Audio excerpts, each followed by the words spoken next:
right, let's testify tonight. Oh God, you've done so much for me. I'm grateful and overwhelmed here at your feet. And I could stay here forever, Lord, but you call me to something more. And I hear you say that you have a plan to use every broken woman and man to display just how good you are. We are your living pieces of art. What good does it do to hide away when all of my scars are a picture of grace? All right. So I will testify of the power of God. I will tell the world of the hope I have found. For my body was broken, my heart was made whole, and that's too good to keep to myself. So I will testify of the power of God. Oh, do you believe it? Has He done it for anyone else? I said, has He done it for anyone else? 'Cause the God that I serve, He's always at work. Has He done it for anyone else? So come on and testify of the power of God. Come on and tell the world of the hope we have found. For our body was broken, our hearts were made whole, and that's too good to keep to yourself. Come on and testify of the power of God. This is my story, this is my song, praising my Savior all the day long. I'm gonna testify. Somebody testify your voice. This is my.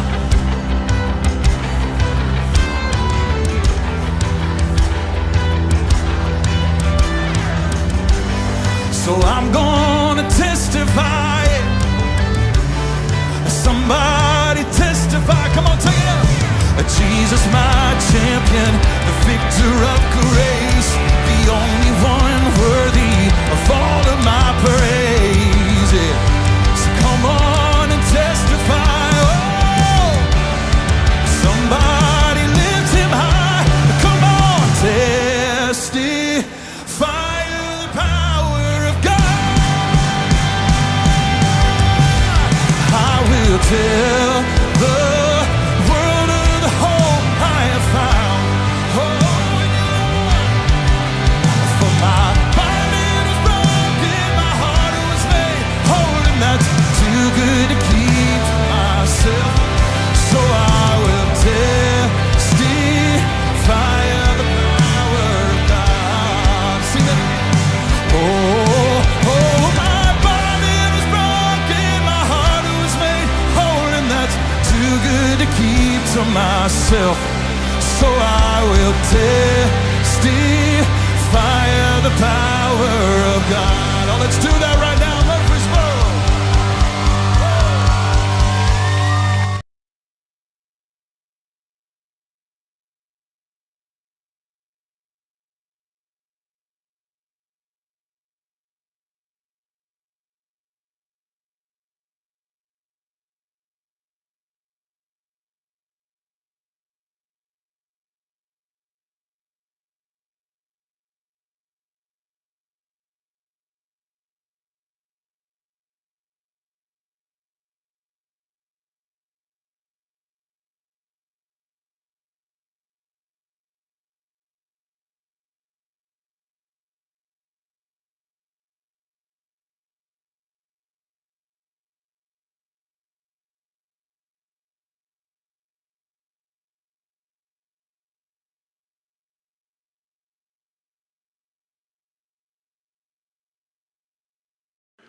All right. That should fix it. Sorry, I just had a major update to Windows and, it decided to reset like everything. So I apologize. So let's start that over, shall we? What I was just saying is that I'm going to do something a little different this week. And by the way, thank you. Who was that? Godson that said couldn't hear. It was the first one I saw. Thank you. Anyway, so I'm going to do something a little different. I'm going to respond to some of the comments that were left to my short videos that I put out earlier this week in challenging the idea that there are no arguments for atheism. And I'll expound on that a little bit, and I will get to your comments here in the chat. I know that some of you are already commenting, but please don't repeat the stuff that's already on the shorts, because then it's just going to be redundant. And so if you haven't seen the comments on the shorts, or if you did leave a comment, which I know some of you did, please bear with me. I'm going to respond to those. You don't need to repeat that here.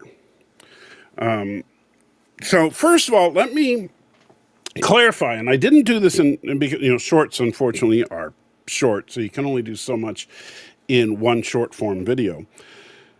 But I do want to clarify something, because one of the things, and this is a very clever thing, I will fully admit, from many atheists that they've done over the last decade or so, is to attempt to redefine the term atheism in order to make it so that there is no need to defend the position. And that's what many of you were commenting about.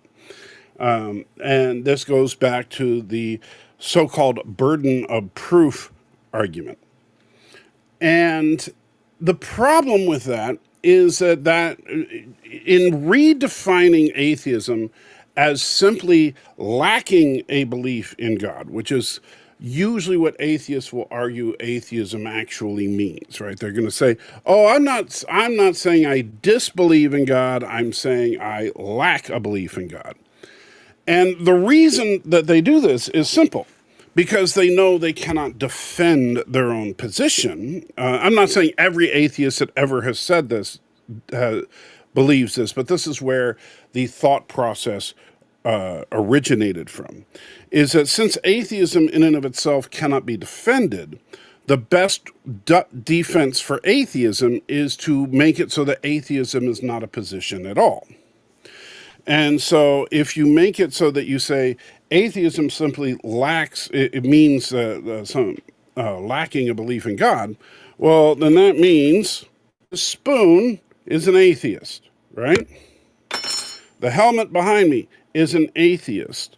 My coffee cup is an atheist. Every inanimate object in the universe, in fact, is an atheist, as are all living creatures that have no thinking capacity, such as simple life forms or plants and such, as well as people who are completely and utterly ignorant of the very concept of God, such as infants, or if somebody lives in a hypothetically remote tribe somewhere in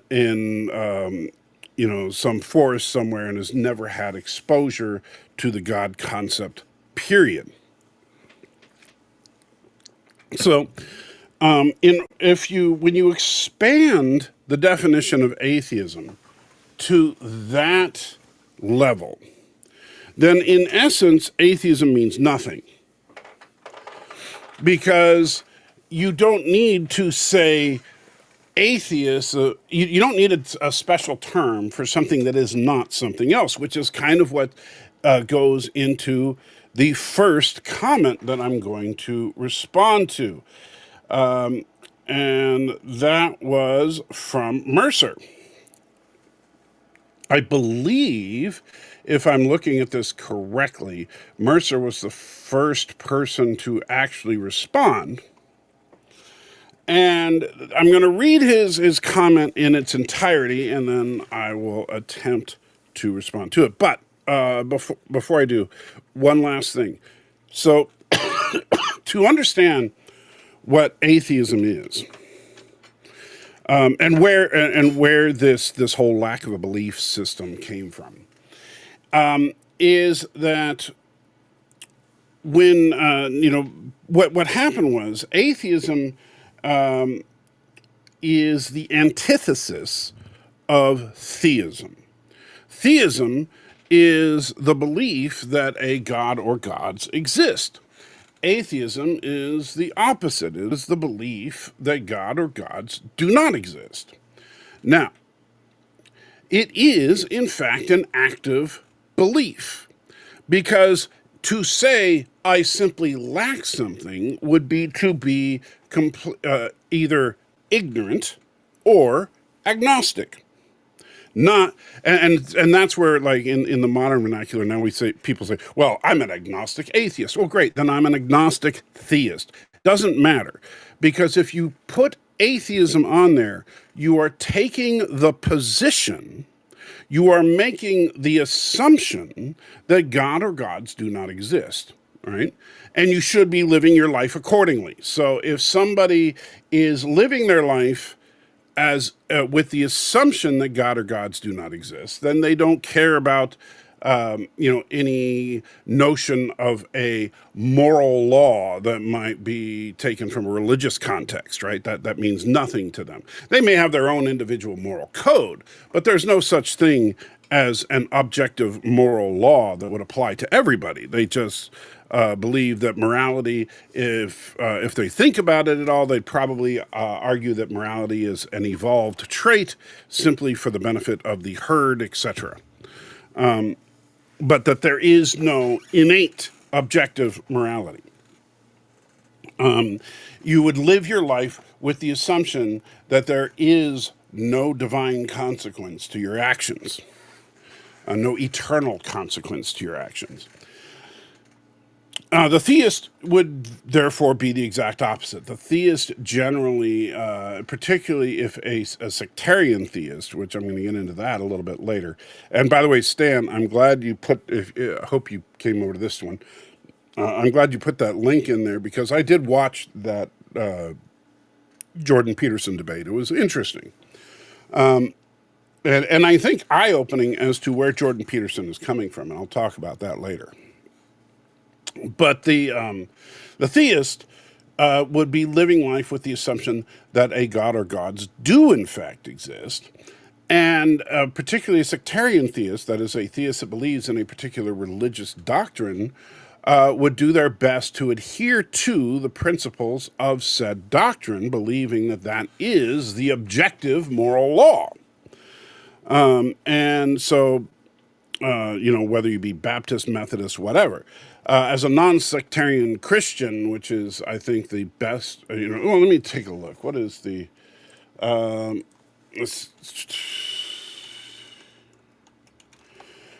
so sectarian means relating to a characteristic of a sect or sects. For example, sectarian differences of a sectarian, so basically, yeah, I am a non-sectarian Christian, meaning that I do not conform to a particular Christian sect, but I do consider myself a Christian in that I attempt to follow the tenets of Christ himself.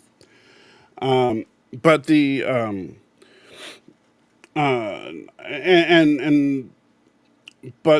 if you are a sectarian Christian, then you would follow the doctrines of whatever church you happen to be a member of. But if you're a Christian at all, then you should be attempting to adhere to the principles and ideals that Christ put forth in the Bible. Now, none of that is an argument that a person is good or bad. These are just simple facts. The problem is that while there's nothing wrong inherently with taking the position that God or gods do not exist, nor is there anything wrong with taking the position that God or gods do exist. The only thing wrong with that is one of those two positions is clearly incorrect because they are mutually exclusive terms, and it is a true binary. Either God or gods do exist or God or gods do not exist. There's basically no middle ground. So one of those two propositions is true, theism or atheism. But let me get into Mercer's comment and where I think is the fundamental flaw in this kind of thinking. So Mercer writes, and I quote, "The question itself is flawed and switches the burden of proof. One doesn't ask for evidence that for the non-existence of Pegasus or dragons. Just like how people say atheism is a belief system, it's not. It's like not collecting stamps or is not really a hobby. But to be honest, asserting that creation is caused by a being is something that itself needs to be demonstrated, because I ask what traits this being has, and it sounds like any answers could be made up by anyone. This post is written with respect, no mockery intended." I didn't take it as mockery at all, Mercer. And there were a few interesting replies, but rather than go into the responses to Mercer, I just want to address it directly. So, number one, you're correct in that one doesn't ask for evidence for the non-existence of dragons or Pegasus or anything else of that nature. Just as I don't ask for for evidence of the non-existence of anything that we would collectively probably assume does not actually exist, right? However, as far as I am aware, and you feel free to point out in the chat if I'm wrong about this, but as far as I'm aware, there is no term specifically for someone who does not, like, there's not a dragon, an adragonist, right? That's not a term. That's not, and just like when you say, not collecting stamps is not a hobby. That's true. And you know what? There's also not a term for a non-stamp collector other than to put the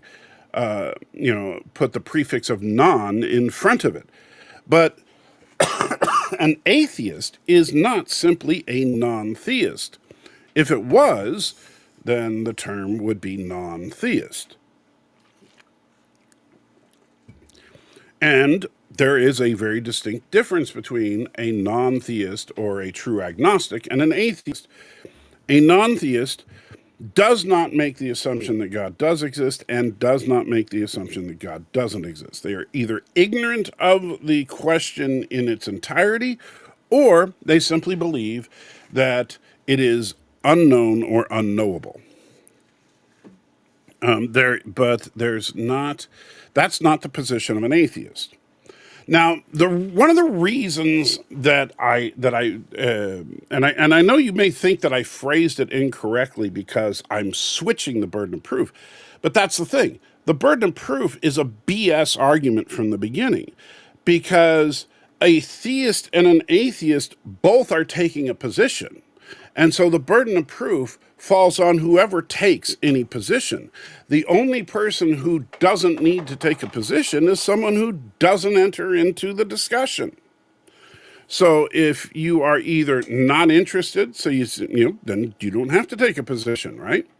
But if you're going to label yourself as an atheist, you are taking on that position. That's one of the reasons that Neil deGrasse Tyson, while a non-believer, is hesitant to take on the mantle of atheist, because he doesn't like the baggage that comes with assuming that position. So he's not taking the position of atheist. He's just not addressing the issue at all for the most part, except for when he does, because he's also a little bit of a hypocrite when it comes to that.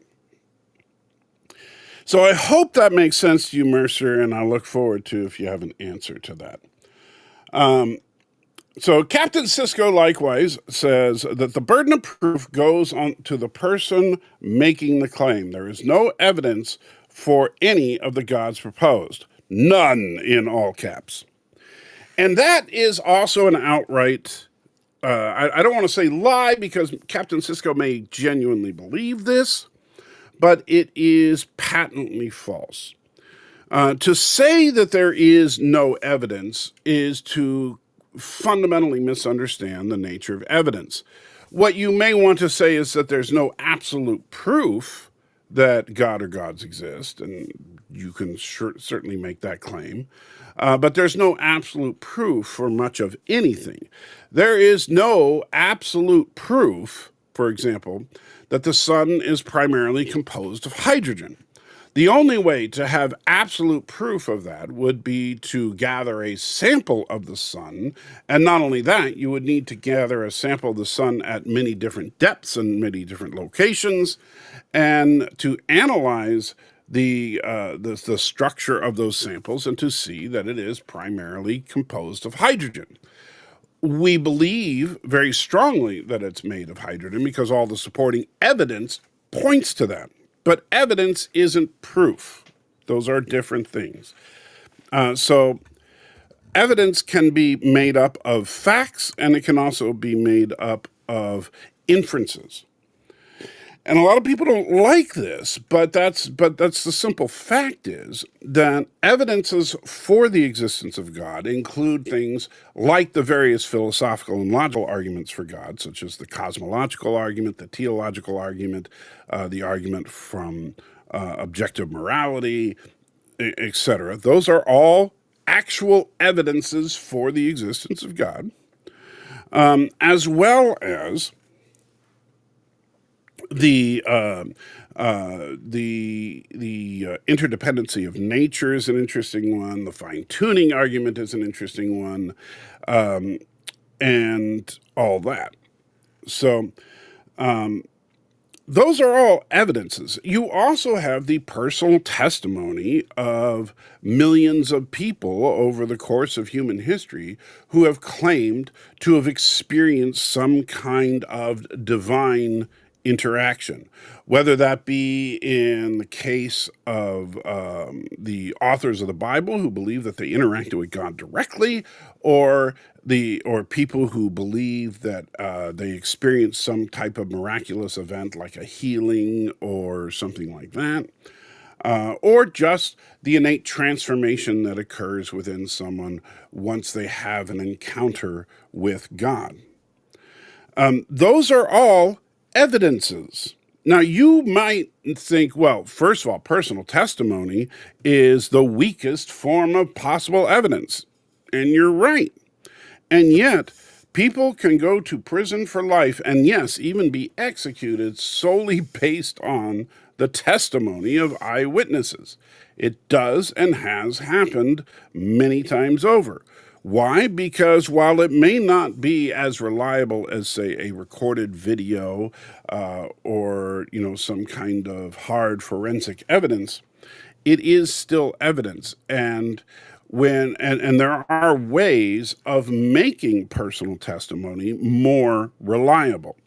One thing that people forget is that, yes, a single person simply offering their personal experience is not a particularly reliable piece of evidence. However, if you have two people who then testify about the same event and they give very similar corroborating testimony, that strengthens that argument. If you have 30 people giving similar testimony about the same event, that makes it almost irrefutable evidence. And that's how, generally in court, it would be very difficult to be tried and convicted on the testimony of one individual, because that would be unreliable.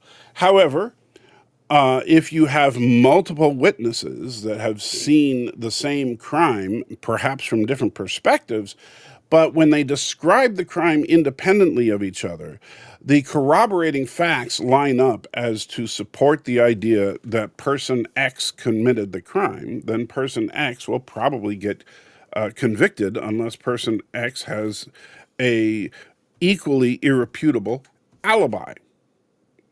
So that's kind of how it works. So yes, these are all forms of evidence. You just don't like them because, they're not proof. Well, there's no proof of anything aside from self-existence. And I'm sorry to say that, but that is the absolute truth. Unfortunately, atheists as a whole need to get off their high horse about saying there's no evidence and say that they can say that there's a lack of forensic evidence if they like, even though I would even argue that there's some of that. Or they could argue that there is a lack of irrefutable proof. So Abram Dietwiller 9188, sorry if I'm butchering your name there, said, so if it's completely possible for life and the universe itself to come about without the need for God, why does there need to be a God? Now that's an interesting question. So if you can come up with a plausible, viable theory that works out, that shows that the universe could come into existence without there being some kind of God, then what do we need God for? And that would be, now, so this theory that you're talking about would be a good alternative to the idea that God created the universe. It's not evidence that God did not create the universe, but now you have an opposing theory, and we can look at whatever evidence that we can find to try and determine which one is more likely the case. So, for example, the only, honestly, I'll be completely honest with you. I've yet to hear what I think is a convincing argument that the universe could exist without a God, and which is part of the reason that I asked the question in the first place.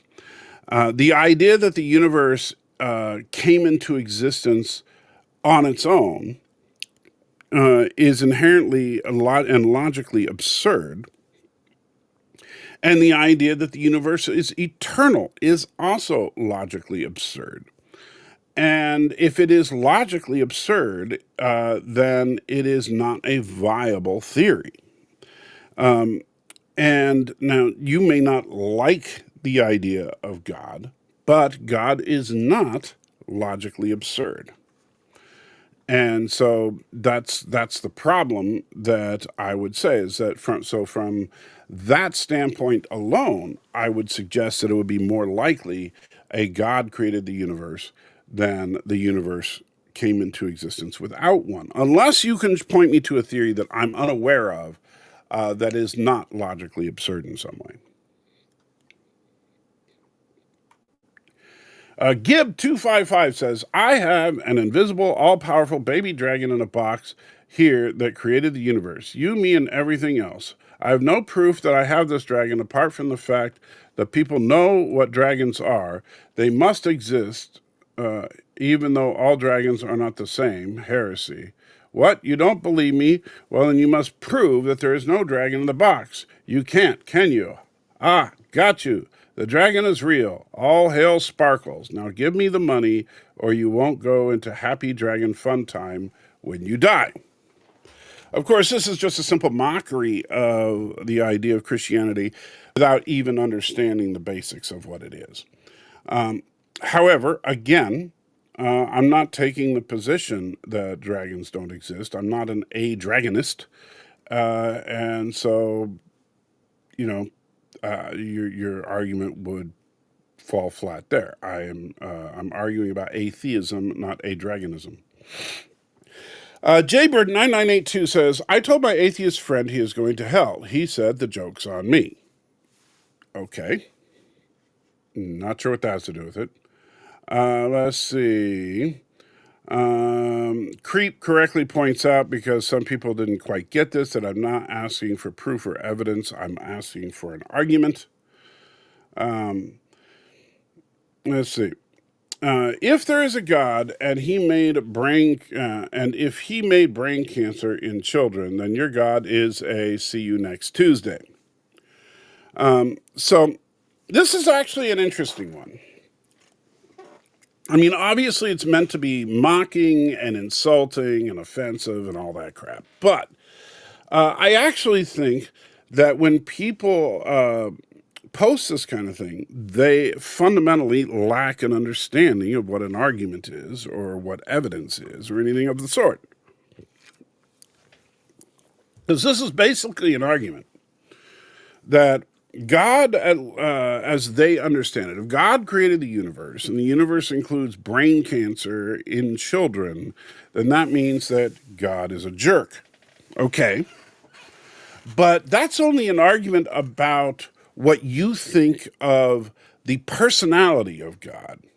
It's not an argument as to whether or not God exists. So, for example, I could argue that the Chancellor of Germany from the 1940s, who executed millions upon millions of people, including an attempt to cause genocide on the Jewish population of the world, is a jerk. Is that evidence that he did not exist? And of course, you would say no, because he clearly did exist. However, it's the same with this. Just because you don't necessarily like every aspect of God's creation is not evidence that God did not create it.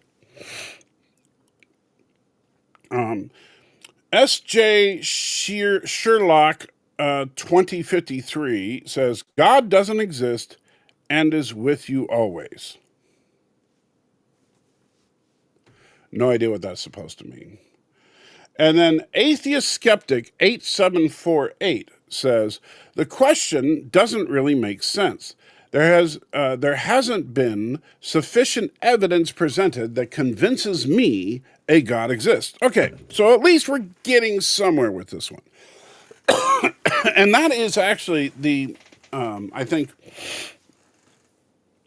one of the reasons for atheism is people don't like people believe that God must somehow present himself in a way satisfactory to me personally in order for me to accept that he exists. I am not going to simply take the nature of the universe and all the various logical and philosophical arguments I mentioned earlier. I'm not going to listen to the testimony of the millions of people that believe that they've had some kind of experience. I want God to show up in my living room right now and tell me he exists. Okay, good luck with that. I mean, that's really all I can say. Is and it's still, even at that, not an argument that God doesn't exist. You're just saying that you want God to prove to you personally that God does exist. Well, sorry. God doesn't do party tricks. All right, and that's pretty much it for that particular short. Now, I did follow it up with another short that basically mentioned that I was going to start streaming again this week, and also that I didn't get any good arguments for the non-existence of God. Now, and there's a few. New donation from Mercer.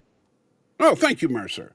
And let me see what it says here. We'll go to my coffee page and. All right, there we go. All right. Atheism shouldn't be a term. You're right, but it is. I'll live with it. Even if God existed, I can still be an atheist until that moment that I am convinced. Atheism is a position on a single view, not a universal fact. Well, here's the problem with that statement. You could say the exact same thing for theism. Theism is a position on a single view. It's not a universal fact. To say one is a theist is to say one believes in God. It is not proof that God exists. It's simply saying what your position on the subject is.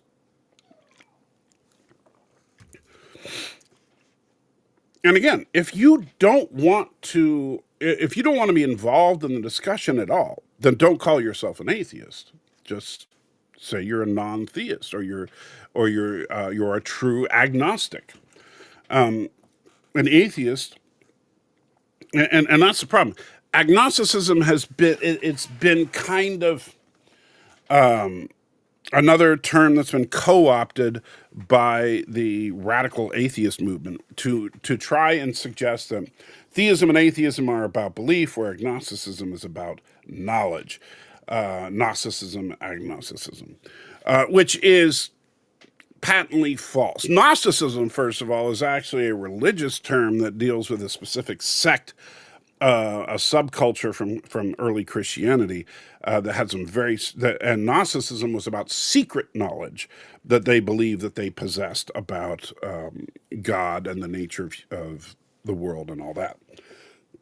But agnosticism is actually a scientific term, and the idea of agnosticism is exactly what I was saying, is that science is meant to be agnostic in nature. That is, science does not assume that there is a God, and science does not assume there is not a God. This is assuming science is done correctly, by the way. I'm not saying scientists are actually conform to this, because for the most part they don't. But science is meant to neither assume the existence of God or the non-existence of God. It should simply go wherever the evidence leads. The problem with that is that whenever the evidence starts pointing towards the existence of God, then scientists all of a sudden lose their agnosticism. And so that's unfortunate. But agnosticism is a position just as theism and atheism are. It's the position that I am not going to assume that God does or does not exist. However, in practical terms, it's not really a tenable position, because here's the big problem, Mercer, is that once you learn of the God concept, and by the way, I don't know of a single culture anywhere that is completely ignorant of the God concept in some form. I'm not talking about Christianity specifically. I'm talking about the concept of a supernatural creator. But once you learn of the God concept, at that point, you are no longer agnostic, because you are going to move forward in your life either assuming that what you learned about the existence of God is true, in which case that will govern the way that you conduct yourself, or that it is not true, in which case those tenets and beliefs will not affect the way that you conduct yourself, and you'll simply conduct yourself as you see fit. That is the real problem. There's no such thing as a true agnostic. However, you can take the position of agnosticism basically by saying, I am not going to argue either way. However, where I get very fed up with atheists that say, I'm an agnostic atheist kind of thing, is that they basically say, well, I don't know if there's a God, but I know that your God doesn't exist. Well, if you don't know there's a God, you don't know what God it is. So, basically take a position and stop being a chicken about it. Or just simply take the position of agnosticism and stop arguing that you don't, you can argue that you don't like some of the things Christians do, and I'll probably agree with you on most of that, but I'm not going to accept that an argument that, oh, you're wrong, but God may exist. And that's why I generally don't argue with atheists about Christian theology as much as simply the existence of God. So on the second video, Mercer, again, was the first to comment. Thank you, Mercer. And said, I don't believe in God, even if I New wanted donation to. from Mercer. Oh, and Mercer with another donation. Thank you so much, buddy. Let me go back there. I do like this new coffee system. It just takes a little getting used to. All right, and all right. So the new one says, "I'd be willing to see if anything supernatural has any evidence or can be demonstrated, but I'm not saying there's nothing supernatural, just that it hasn't been demonstrated in reputable experiments." Well, how do you repeat something that is out of your control? You can't. You can only observe. And by the way, and don't get me wrong, Mercer, and I am going to get to the chat here. Don't worry, you don't have to donate to get me to comment on what you have to say. I'm just getting through the responses on the videos first. And so, but if you only believe, and this is the problem with that kind of a statement, if you only believe what can be demonstrated in repeatable experiments, then you don't believe any human history at all, correct? In fact, you don't believe any archaeological history. You don't believe anything historical in nature. If you aren't an eyewitness to it, you do not believe it. And I know, of course, that sounds ludicrous because we believe things that can't be demonstrated and repeated all the time. It's just that we want to make an exception for God, which is, a logical fallacy called special pleading. And the reason we want to do that is because, God, unfortunately, the idea tends to come with a lot of excess baggage, because if there's a God, well, then God may have an interest as to what we do. And if he does, then we ought to learn that interest. And if that interest happens to be in conflict to what we're actually doing, then we may have to change our lifestyle. And, people don't want to deal with that. And so it's easier to simply engage special pleading mode and say, I'm not going to believe anything unless you can prove it. But you believe literally millions of things that you don't have proof of. And even when people say, well, we do have proof of something or another, you personally haven't seen the proof. You are taking on faith that the proof that other people are telling you about is true. But you won't take on that same faith that what other people are telling you about another topic is true. And I would ask you, why is one person correct and the other's not? All right, so back to the follow-up video. So what Mercer said in that, still talking about Mercer, is I don't believe in God. Even if I wanted, I can't. Belief is not a choice. That's also, and this is another one where it's a little bit of a semantic argument, but it's an important one in order for people to genuinely be able to state things correct. Is belief a choice? Yes, absolutely it is. Is conviction a choice? No, it is not. And that's what I think you're confusing the two ideas, is that if I say, hey, Mercer, in this, in this metallic bottle here, I currently have a very hot liquid that contains the water strained through coffee beans mixed with hot chocolate and cream. And do you believe me? Now, you have no evidence whether or not that's true or not. The only evidence you have is that the bottle it clearly exists. But you have no evidence that there's anything in the bottle, let alone the temperature of the bottle, let alone the contents of whatever it may be. It could be a solid material or it could be a liquid material.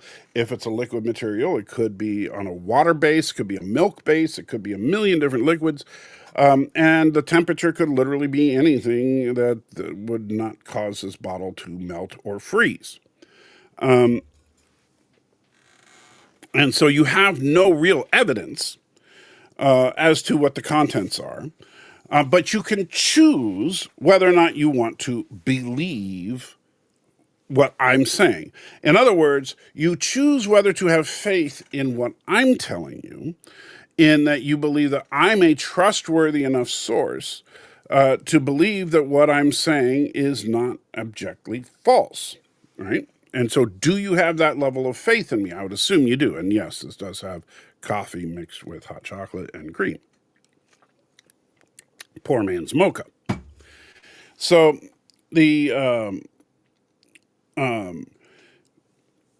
is a choice to believe. Now, if, for example, you came over to my house, I removed the cap to the bottle, I poured a little sample out, and you could smell it, and you could smell the wonderful aroma of coffee mixed with hot chocolate. You could taste it, and absolutely taste that it tastes like a poor man's mocha. And then you would be 100% convicted or convinced that what I said is true, to where if I said, now this does not contain a hot liquid beverage of that, you would say, yeah, you're full of crap now. Because now you have the strong empirical evidence of it. And so now basically you know that it is true. So there's a difference between whether you believe something and whether you know something. What you're looking for is to know that it is true rather than to believe that it is true. Now, don't get me wrong. I understand. You know what you can't choose? You can't choose your preferences, right? So like if you like vanilla more than chocolate, that's not a choice. But you can choose to believe whether or not vanilla exists or chocolate exists. Next up, Richie Poole says, Salty, you are the Wesley Crusher of YouTube. Well, actually, there is a Wesley Crusher on YouTube, although he changed his name to The Traveler. Through sheer will and thought, you have created a God in your own image. God does exist, but only in the minds of those who believe him. You even assigned God a gender that matches your own. Okay, so that's an interesting statement, but here's the thing about it. That is not an argument against the existence of God. It's only an assertion that I've created my own basically nebulous form of God, and even goes to the detail level that I picked God's gender based on my own gender. Which, by the way, is patently false. The reason that I address God as male is not because I happen to be male. If that were the case, then my wife would probably call God she. In fact, I call God male because in what I believe to be a true expression of what God is, that is Christianity, God is referred to in the masculine. And until such time as God then decides that he wants to express that he will be addressed in the feminine, I will continue to address him in the masculine. But it has nothing to do with my own personal preference. As far as, and this is the interesting thing though, you have created a God in your own image. Now, I actually, he kind of borrows that from Star Trek The Motion Picture, where Decker says we all create God in our own image. And there's actually a grain of truth to that I want to explore for just a second. I do believe that we all put our own personal prejudices and personal beliefs into what we think God is, or, in the case of atheists, what God should be. And this is dangerous. We need to be very careful to not say, well, I don't like chocolate, therefore God doesn't like chocolate. This is how we get various groups that think that God is all, very like Christians of the past that would say God is all for, like the KKK saying God is for racial segregation and stuff. That's nowhere to be found in the Bible, but the KKK seem to think that's how God is because that's how they think, right? and I can only use the Christian religion for this because I know the Bible much better than I know the holy books of other faiths.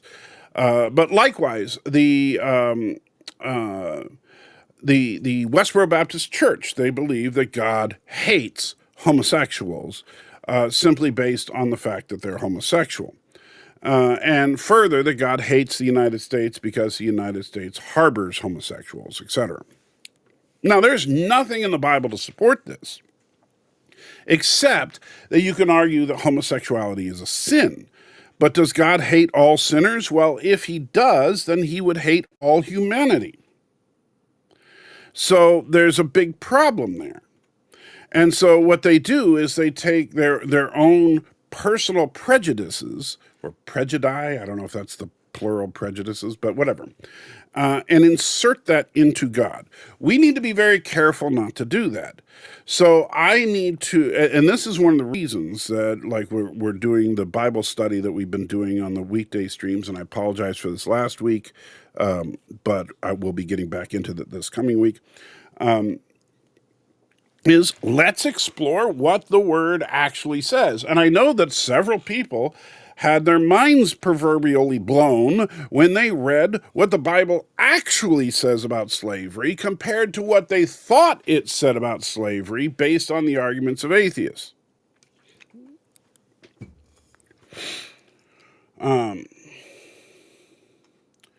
All right, so S1RD2 says, theists are the ones proclaiming the existence of something. It is their burden to prove. Quite simple, really. Except that if you take the position of atheism, then you have to support your position every bit as much as a theist does. Now, don't get me wrong. I do believe that theists should support their own beliefs. However, there is no proving that God does or does not exist. Just like I cannot prove to you, that chocolate is better than vanilla, even though clearly it is. I can only try to make various arguments and show various evidences of the case, and you have to process that for yourself and accept or reject it. And that's why, by the way, the whole thing about, a lot of people misunderstand this. They think that in order to get to heaven, you have to believe that God exists. No, you have to accept God, or you can reject it. And that's what people do when they are exposed to the God concept. They either accept it and they try to learn more about it, or they patently reject it.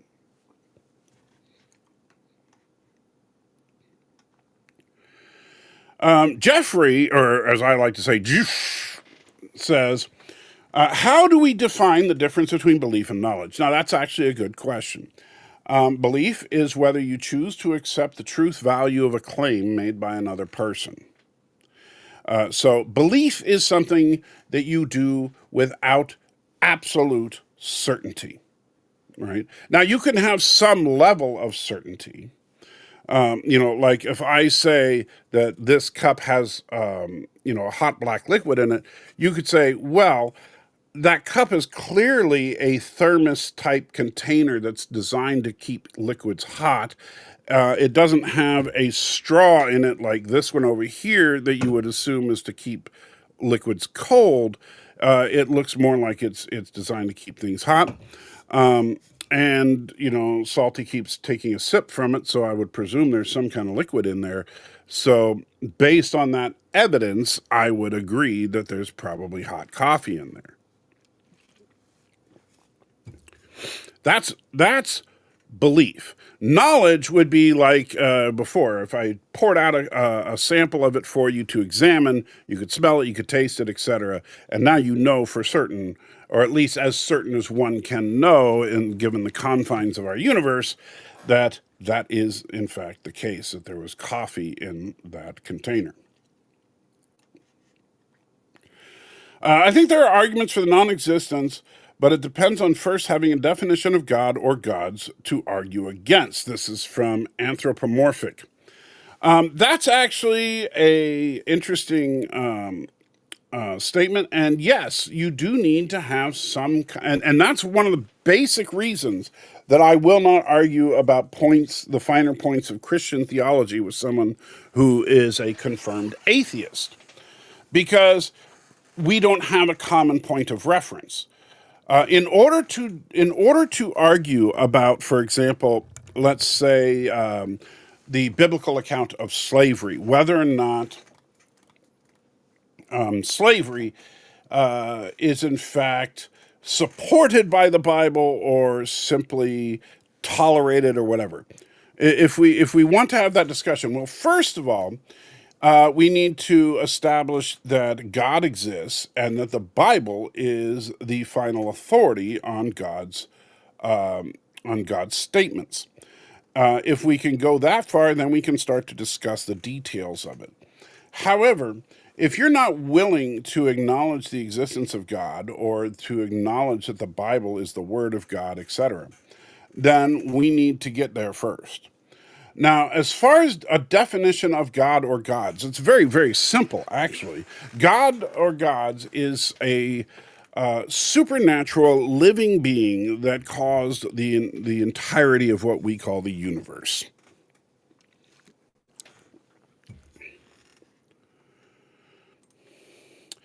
Eric Stockley said, I asked them for an origin of objective morality that can come from their worldview. Here's a hint: when everything is subjective, nothing can have objective value. And I assume he's saying ask them, meaning atheists. Well, atheists, if you're an intellectually honest atheist, you cannot believe in any kind of objective morality. Because objective, and by the way, in a sense, neither do Christians. Except for when you take a kind of pedantic meaning of the word objective, because objective generally means that something is true or false regardless of an individual's perception of it, right? So, like, an objective fact would be this is a black container, right? That is true regardless of whether or not you believe it's true. And it's true regardless of whether I believe it's true. It's simply true. A subjective fact would be something like, this coffee is delicious. That's completely subjective. That requires my opinion on it for it to be true. Likewise, you may have a different and equally valid opinion than think that this coffee sucks because you happen to prefer a free range non-cruelty blend that's hand picked from some guy in El Salvador or something that's sent there by Trump. But the objectivity of it ends when a person must have an opinion on it. Now, when it comes to morality, this is where it gets a little tricky. If something is objectively moral, say murder is bad, we'll take a very basic one, right? That would have to be true regardless of any individual's opinion on it. However, where Christians default is that what defines whether something is objectively moral or not is God's opinion on it. And so then you could make the argument, well, then it is subjective. It's subjective to God's whims, which is 100% true. If God tomorrow wanted to say that murder is awesome, then that would mean that murder would be awesome, because our objectivity is to say that whatever God says is true is fact, regardless of my opinion on it or yours. And so if God says X is, like when we get to things like homosexuality, it's a tricky issue. I get it. And so some of us don't like to accept the idea that something is objectively a sin or immoral in some way when we don't see the problem with it. But that's why it's objective, because it's not up to a human's opinion on it, it's God's opinion. However, objective doesn't mean it's not arbitrary in some way. God could, if he wanted, not make that sinful. But it was his choice. Why? I don't know.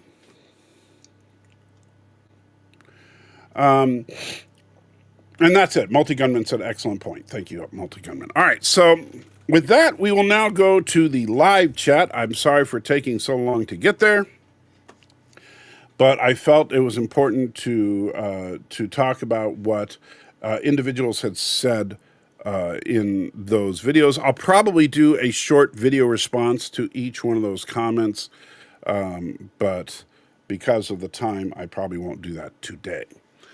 So to the chat we go. So Swift -1 was first in the chat. How you doing, Swift? Godson says early start. Well, actually later than I wanted, but yes, I am here. Mercer says, the atheism question is not well phrased. That's why you couldn't get any answers. No, I think I couldn't get any answers because there isn't one. I phrased it very purposefully. I do not believe there is an argument for the non-existence of God. I don't think that atheism is a sustainable position. Godson says, young Michael versus a cow. Well, cows are inherently not very aggressive, but I will tell you, they are much stronger than people. I grew up on a ranch, so I have a little bit of personal experience, so I would go with the cow. Stan says, I wasn't quite clear. Was he asking for, I assume he being me, was I asking for arguments to prove the non-existence of God? Wouldn't that require a counter argument to prove existence of God? I'm not asking for proof. I'm asking for an argument supportive of atheism. An argument atheism is the position that God or gods do not exist. So now articulate for me an argument to support that position. For example, so answer the question, God or gods do not exist because, and throw in some kind of actual argument. Not, well, Christianity is dumb. And the best that I can think of is honestly, if you could come up with a viable reason how the universe could exist without God or gods, that's not logically incoherent. But such a theory does not at this time exist. Godson says, hail to the king. I'm not sure what you're talking about there. If anyone had managed to prove that God exists, then I imagine the debates would be over. Well, I'm not asking, you can't prove something that you cannot directly demonstrate, right? Just like I can't prove that George Washington crossed the Delaware. Yeah, there's a painting of it, but that's not proof that it happened.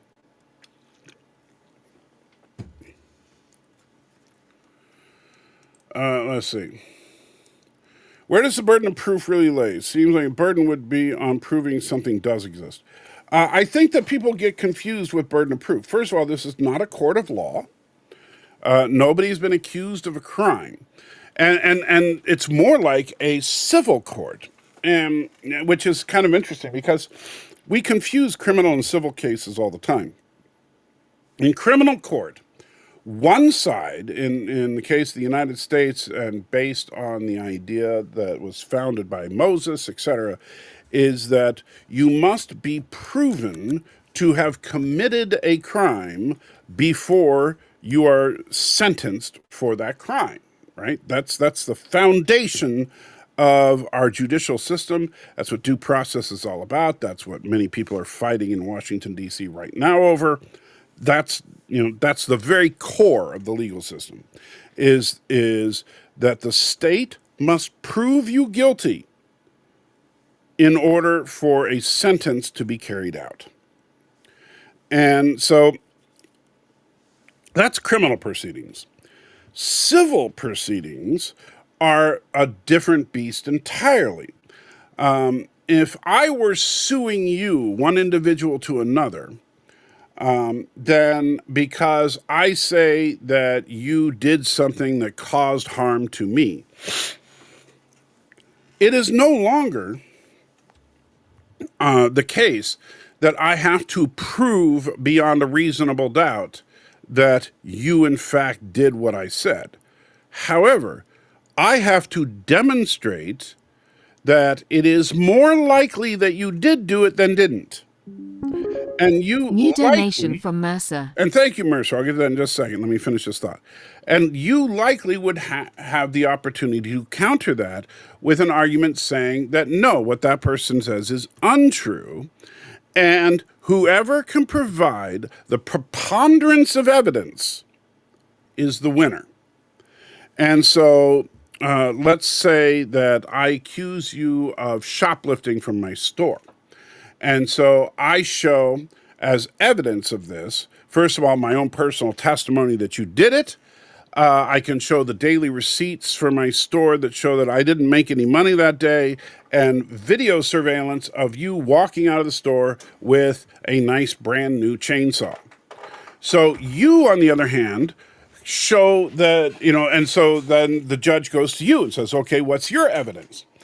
And your evidence is that you have a receipt with that same day on it from my store that shows that you, in fact, purchased that chainsaw. And so then the judge would look at that and weigh the evidence. And in that case, well, you having a receipt nullifies my video surveillance because the video surveillance simply shows that you left with the chainsaw. You're not denying that. You're saying you paid for it. So now I have the daily receipts of the store as well as my personal testimony versus your receipt and possession of the chainsaw. And so then the judge would say, well, how did they get this receipt if your daily receipts are low? And then they could do an audit of the store to try and figure out if the receipt was counterfeit, etc. But let's go see what Mercer had to say. Let me go back to the coffee page. Man, I'm still a little stuffy, so I apologize for that. But I'm doing my best. All right, so Mercer says in this one, atheism is as sustainable or a non-sustainable position is a strange thing. Let's say God exists. I might still be an atheist until you convince me, but in my hypothetical case, he does exist. My point is that atheism isn't an overall position, just a reflection of a person's stance. Yes, but unfortunately, perhaps I should rephrase it for you, Mercer. It's not a defensible position. It is a position, but it's not a defensible one. There's no argument to support atheism. And as such, to me, it is an illogical position to take.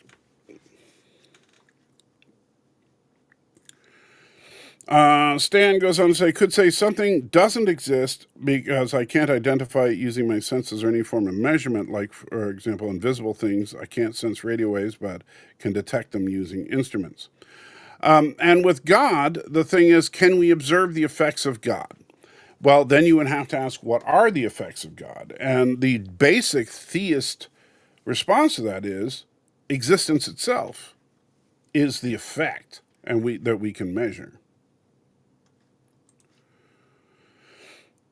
Like Sarek said, you cannot answer if one doesn't understand the question, and an ill-formed question won't give any responses. I don't think it's an ill-formed question. If you don't understand, give an argument to support your position, I don't know what to tell you.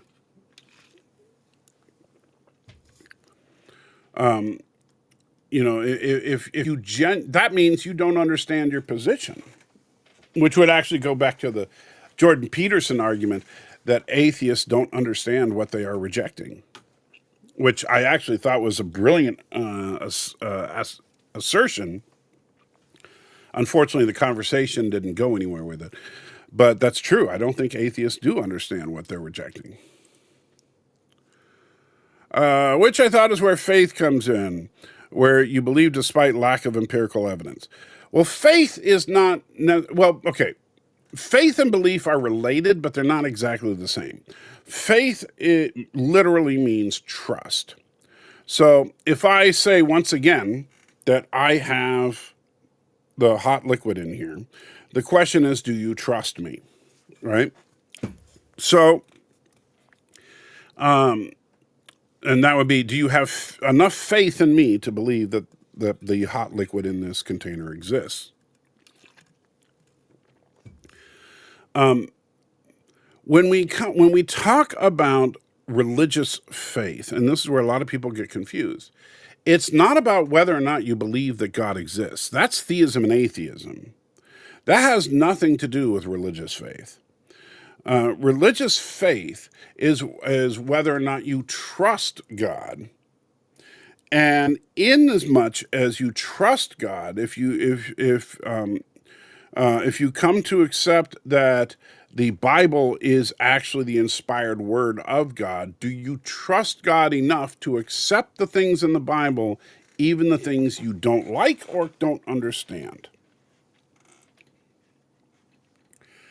And by the way, did you see any of Jordan Peterson's recent debate performance? I think it was him arguing with a group of atheists who got to confront him one-on-one for 5 minutes at a time. Yes. It's a YouTube channel called Jubilee. I'm not a big fan of the format because, unfortunately, whenever the conversation gets interesting, usually the person that's talking to the subject gets voted off because everybody else wants their shot at whoever the person is. And in this case, it was Jordan Peterson was squaring off with a group of atheists.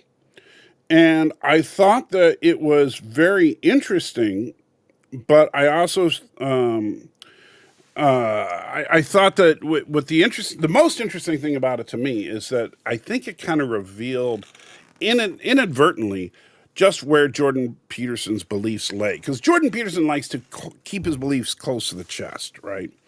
And because he wants to argue as a clinician, as a clinical psychologist and stuff, and not actually argue from a religious standpoint, because I believe he thinks that would weaken his position if people thought he was, well, you're just arguing because you're a religious zealot or whatever. But he let slip a couple of things throughout the debate that I think kind of reveal a little bit about him. One, that he attends a Catholic church, but doesn't necessarily believe in, but he's a non-sectarian. He doesn't necessarily believe in Catholic doctrines. He also, and I didn't know this, my wife filled me in on this, there was some recent, well, I don't know, relatively recent events in his family's life to where his wife and daughter became converted Catholics and very devout. And so I believe that he is a non-sectarian progressive Christian, where I would call myself a non-sectarian conservative Christian. As such, I would love to sit down and talk with him, but he would need to admit that first. Or at least, and if that's not the case, say what he actually is. Gorilla in the house, good to see you.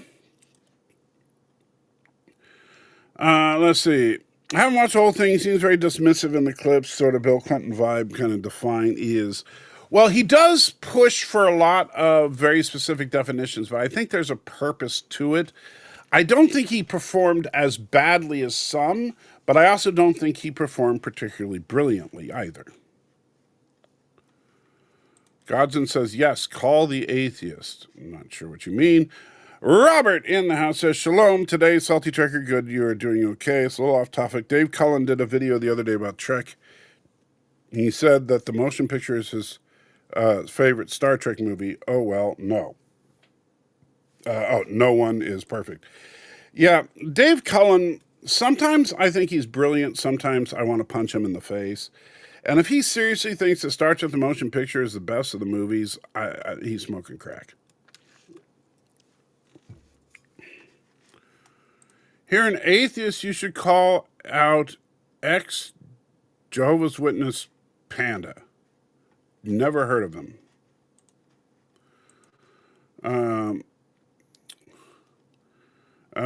he said it was the most cerebral of Trek movies. I would strongly disagree with that. And the problem is that people, and Dave Cullen clearly is among them,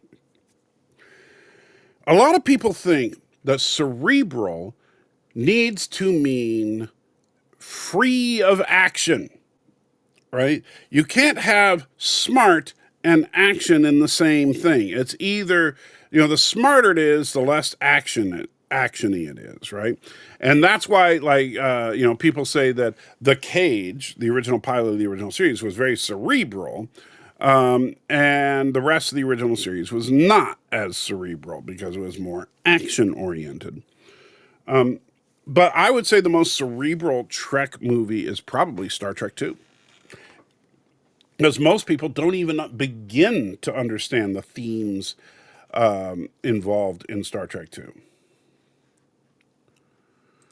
Spoons are living creatures. No, but spoons lack a belief in God, don't they? I have seen an atheist call Christian fake because of Jehovah's Witnesses and Mormonism. Well, the problem is, and it's a very fine line when you start getting into like the no true Scotsman fallacy. Are Mormons, Jehovah's Witnesses, etc., are they Christians or not? And while some people try to say anytime you point to a group and say they're not really Christians, that you're invoking the no true Scotsman fallacy, I would say that's patently false. Because unlike being a Scotsman, being a Christian has an instruction manual. And in this book, it very, very clearly defines what a Christian is if you would just read the book. And so if you are not adhering to this, and particularly if you're not adhering to it in some blatant way. So, for example, Mormons are polytheists, right? And Jehovah's Witnesses actually altered the text of the Bible, which is directly in contradiction to what the Bible says you can do. But if you do things that are blatantly antithetical to what the book says, then I would dare say you are not a Christian. Now, you can inadvertently do things that are contrary to the book. And I think that that's different than knowingly and purposefully doing it. So, for example, baptism, the word baptize simply means to immerse, right? And so some Christian sects get very him-hawy about whether or not you are to immerse someone versus sprinkle someone, etc., when it comes to baptizing. Because since the word literally means to immerse, then you ought to immerse. And I would dare say that, I would say that if you're trying to come as close as you can to correctly following what the Bible says, then immersion seems like the correct technique for baptism. That being said, I also don't think that a person who gets sprinkled for baptism but is under the genuine belief that that's okay is necessarily a non-Christian. They just might be a improperly informed individual. However, a church that insists, for example, like the Mormons, that you can baptize the dead, or a church that insists, like the International Church of Christ, that if you don't get baptized in their church specifically, then you're not really baptized. Those churches have doctrines that are in direct contradiction to the Bible. Was V'ger an atheist? Well, V'ger was a machine. It's kind of funny because they never really talked about whether V'ger believed that there was anything supernatural. But the topic did come up briefly in the movie because when they were talking about how V'ger had learned pretty much everything, but Spock said V'ger must evolve to continue its mission. And I don't remember if I think it was McCoy said, well, what more is there than the universe?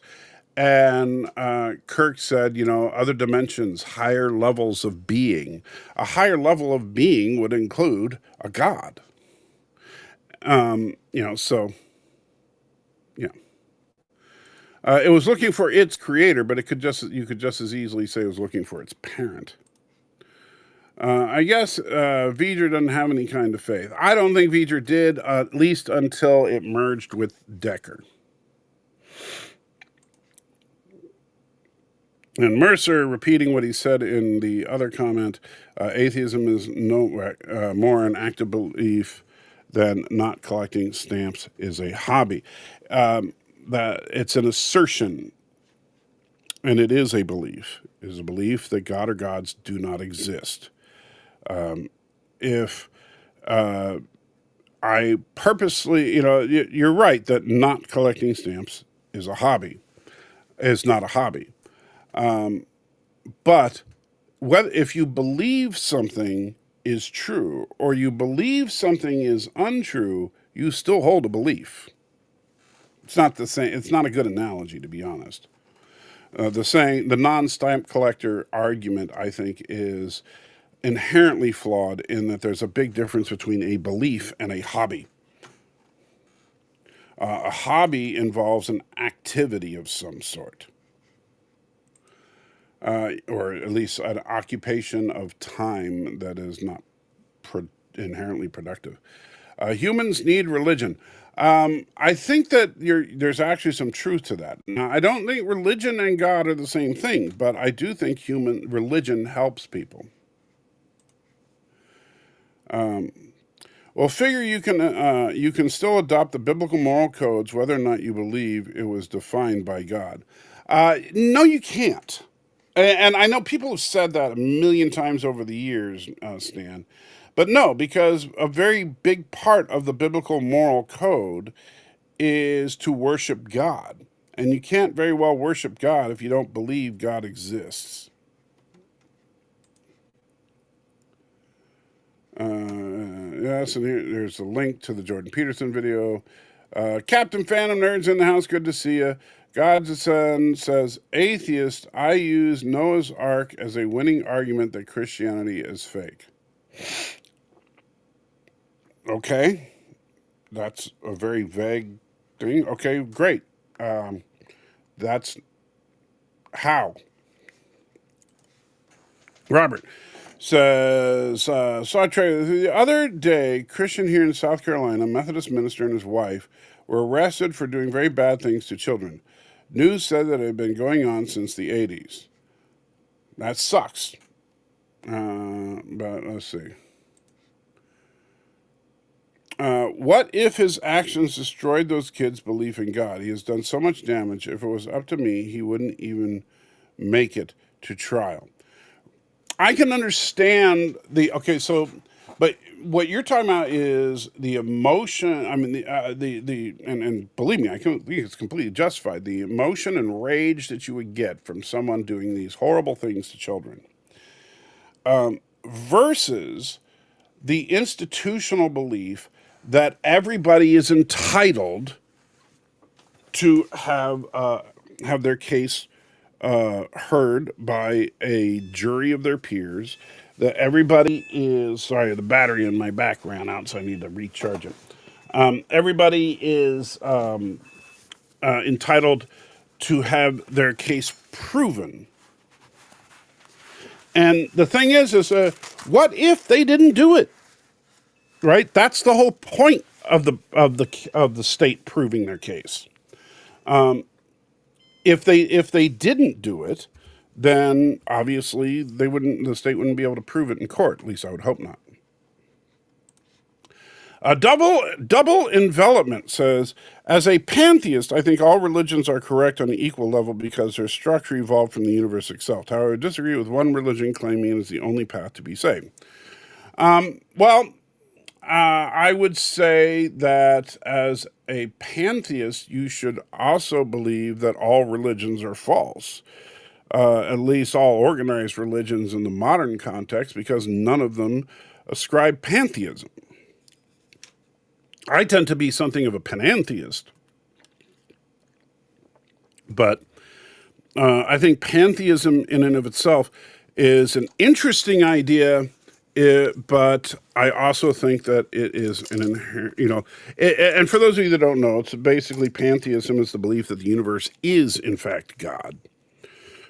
As such, we are all a part of God because we are within the universe. I think it's interesting, but I also think it's something of a cop-out.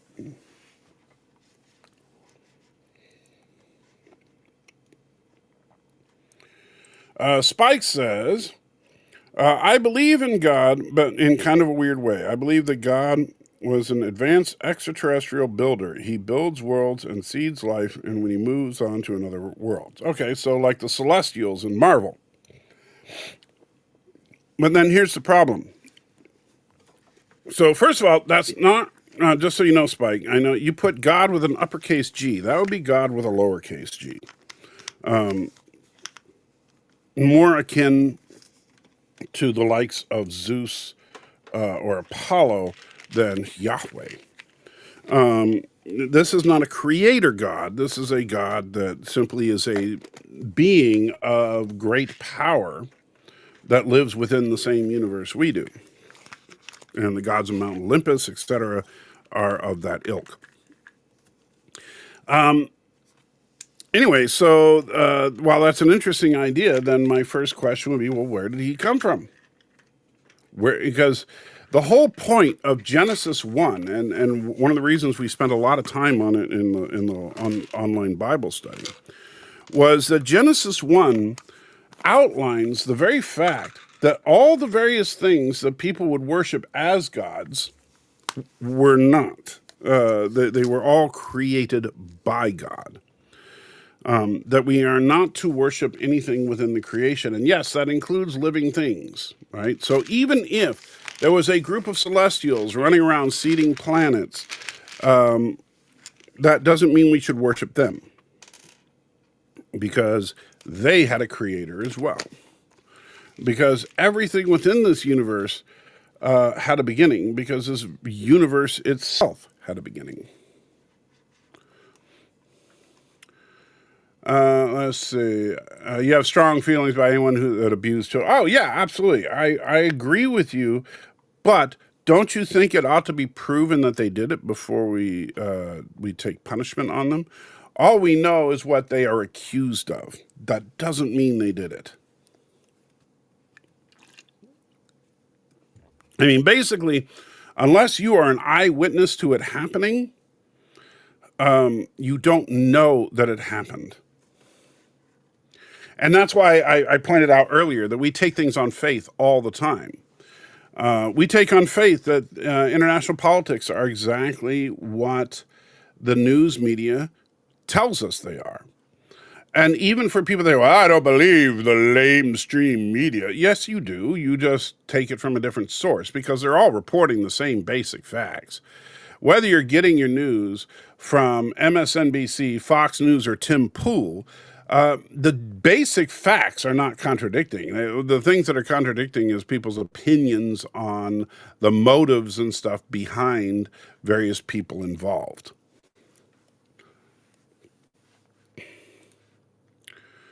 Let's see. So, like, our God existed in a universe that was already established, meaning that our God would have a God. Well, you see, that's the problem, is that anytime you make a God that exists within a linear construct, then that God had a beginning. So our creator wasn't God. Especially when someone of authority, especially when it's supposed to be representative of God here on earth. Oh, absolutely. Well, and that's one of the reasons that the Bible itself warns very strongly against, if you are a person who leads people astray, Christ has some very harsh words, as you know, Robert. It's better for you to tie a millstone around your neck and go jump in a lake than it is to be that person on Judgment Day. So I'd say that those are some pretty harsh words.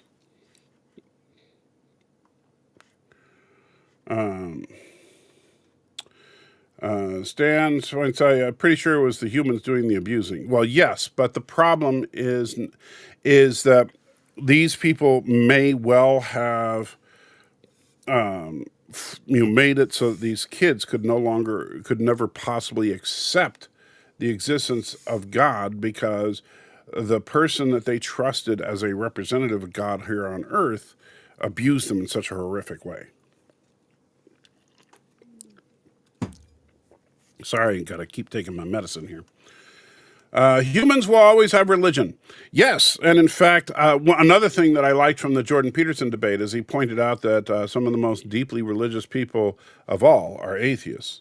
And he made it very clear.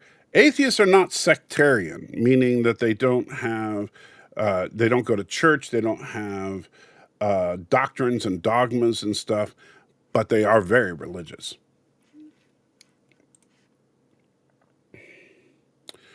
The word parent species that's seeded Earth, Vulcan, Romulans, etc. Like the parent species, yeah. It depends on which parent species you want to go with, whether you want to talk about the forerunners from the chase, or you want to talk about the preservers, which I personally like the preservers better, but that's just my line of thinking on it. And they are definitely two different groups. But the other option is that some entity existed that had no creator and existed prior to the creation of the universe. Well, prior to is kind of a misnomer, because the way, and it's kind of interesting, because even though there wasn't the proper language to describe it at the time, like we didn't have ideas like space-time and stuff like that thousands of years ago when the Bible was written. But the Bible still very clearly hints to the idea that God exists outside of our linear concept of time. God does not exist within space-time. God created space-time. So our linear existence is a result of God's creation. However, God does not exist in such a state. And that's why, like, when people get confused over, like, predestination versus free will, and how could they possibly coexist, it makes perfect sense to me, because if you can see, like, everybody has their own free will. Everybody can make their own individual choices. But God can see the timeline from beginning to end at the point of its creation, which means that God can very easily, like, if he looks at the end point and he says, that's not quite where he wanted, he can tweak the beginning and then immediately see how it ripples through the entire timeline. And so he can make it exactly the way he wants. So he knows every choice you're going to make, but you make that choice. Miss Moneypenny is in the house, says, headed to lunch after church. Good to hear it. Let's see. Atheists heading out, hating on Christianity because of Kenneth Copeland. Well, Kenneth Copeland is definitely worth hating on if you're going to hate on somebody from Christianity. The question I always get hung up on is, if God made us, who made him? But you see, that's where, again, it's a misnomer. God is the answer to Aristotle, in fact. And it goes way. Here's the problem with one of the most fundamental logical contradictions of existence itself, is that everything, and I mean, I know it goes back to the Kalam cosmological argument, a million arguments about this, but it's also just a fundamental tenet of science. Everything that happens because of a prior event. To put it very simply, if you look at Newtonian laws, right? An object at rest stays at rest unless it's acted upon by an outside force. An object in motion will stay in motion unless it's acted upon by an outside force, right? And this is true all the way back to the beginning, right? So nothing, with the exception of arbitrary conscious thought, nothing happens except for by being acted upon by something else, right? That's a universal 100% truth. There are no exceptions to that. The only things is that there are some things we haven't been able to figure out yet, but everything is that happens because of a prior event. So, what started it all? What is the unmoved mover, the uncaused cause, or the first cause, right? What is that? Now, in theological circles, obviously that would be God. God exists outside of space and time, and therefore can act because God is a thinking being. And this is one of the reasons that I think that the universe itself supports the idea of God. Because the only thing that we know of that can happen without prior cause is a thought. Then if God is a thinking being, then God could literally think the universe into existence in a very real sense.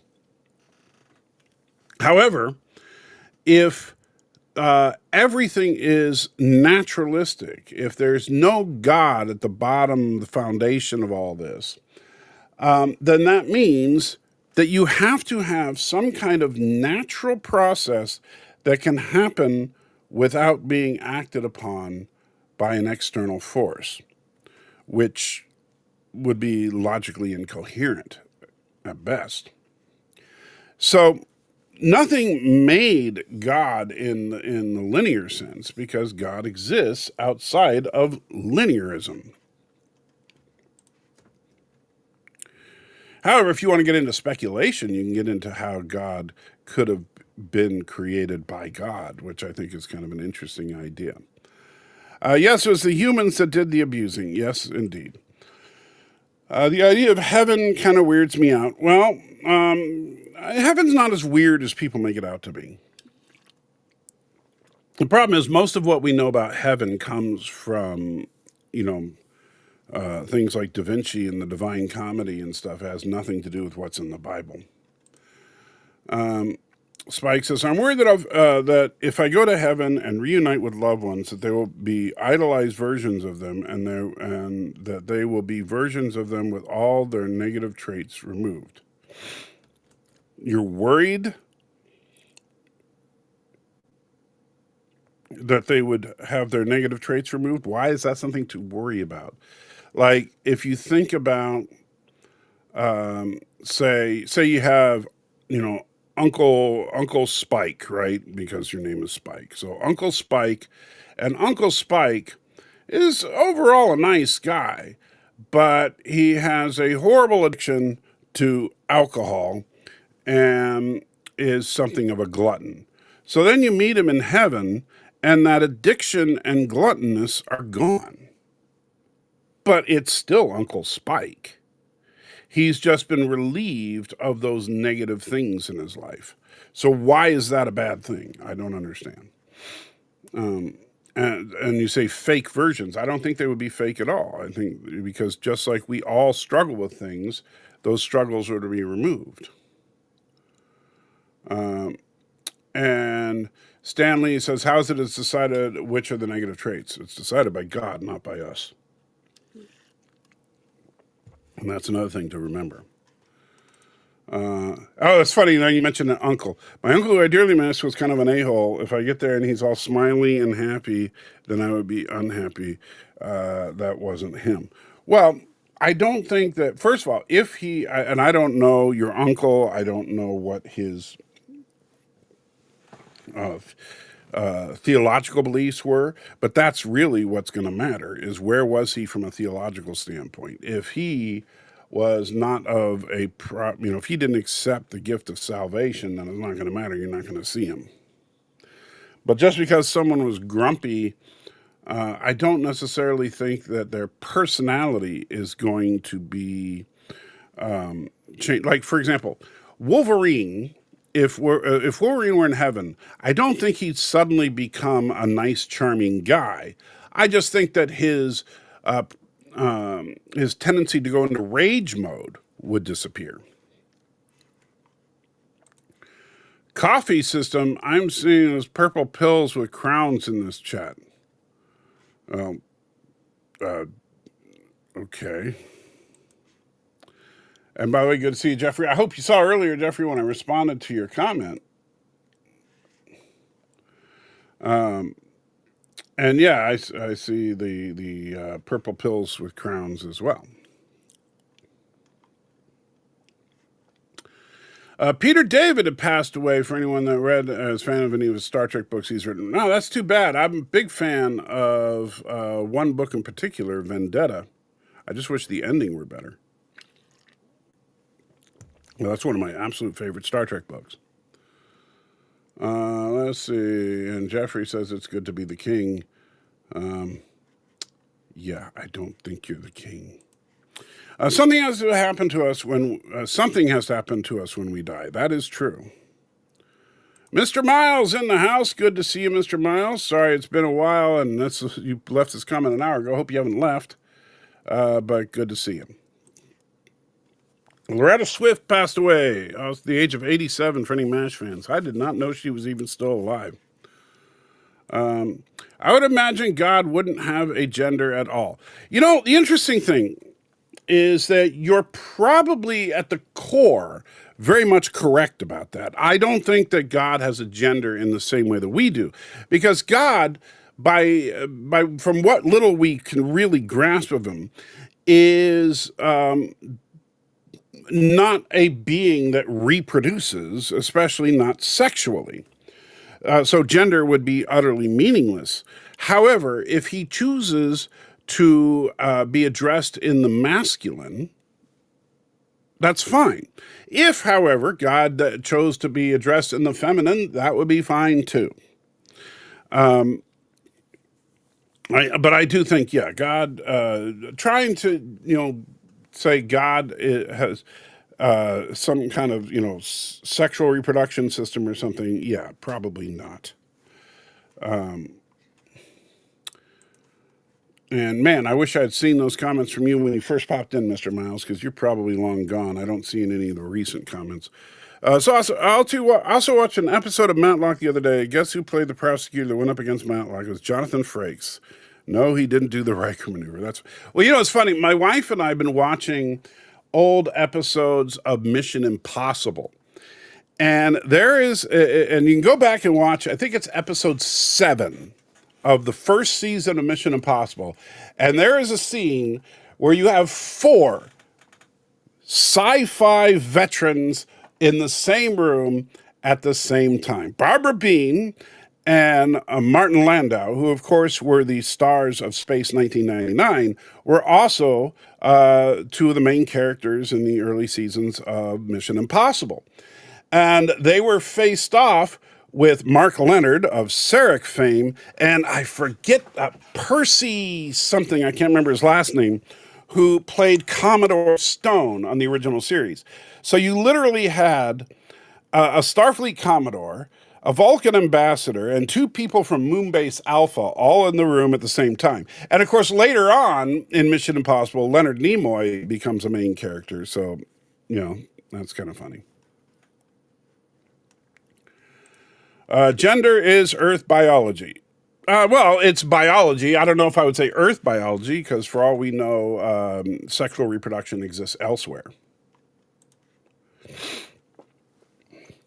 You need to have 50 followers to stream on TikTok, and you can get 50 followers fast on TikTok from not making videos. Okay. That's great. I'm not on TikTok, so. Can you be gay and get into heaven? Asked Mr. Miles. You'd have to ask God that. It's not my job to make that determination. but like I said, and I've said this a million times, you are not judged based on what your preferences are. You are judged based on your actions. Sometimes I also worry that there's hidden cost to existing in heaven. It must be an incredible amount of bandwidth to sustain. Well, again, I think people misunderstand what heaven is. Heaven is a physical existence just like the one you're in right now. In fact, heaven is not heaven. It's unfortunate that we confuse the term, and again, this comes primarily from pop culture over the centuries, not from the Bible. What the Bible describes as paradise, and what paradise is a new earth, a new world, a new universe. The old universe, it's literally described in Revelation that the entirety of the universe is wiped away by the hand of God, and a new one is created. And on this new one, this one that is free of the various problems that came about during the fall in the early days of this universe, this one will be paradise. And this is the one that we would exist in for eternity. At least that's the way it's described. Let's see. I also worry we're all only allowed to exist in heaven while there are people on earth who remember us. That doesn't make a whole lot of sense, and I don't know where you would get that from. Certainly not a biblical idea. Especially since, but from the biblical perspective, Spike, heaven, as you put it, doesn't even exist yet, because that's the linear part that nobody seems to wrap their heads around. This universe will be gone before a single person exists in the new one. We can all see Salty prefers chocolate over vanilla. Mrs. Salty is proof of it, though. That is true. And for some reason, I posted twice. Double Envelopment says, it's strikingly similar how modern-day civilization resembles Roman Republic imperial era stages, but we have way more technology. Hopefully we can avoid a similar level of societal collapse. That's true that there are some striking similarities, and I don't think we're going to avoid societal collapse. I think it's beginning now.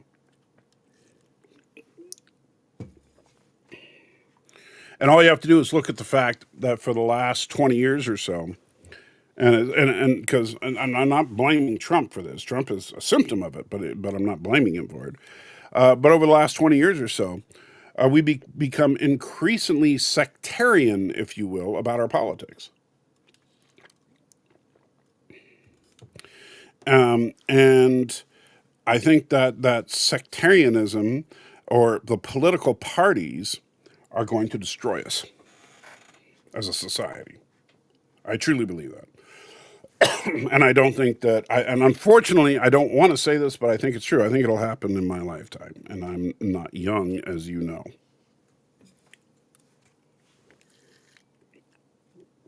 Sorry, got a lot of pills to take.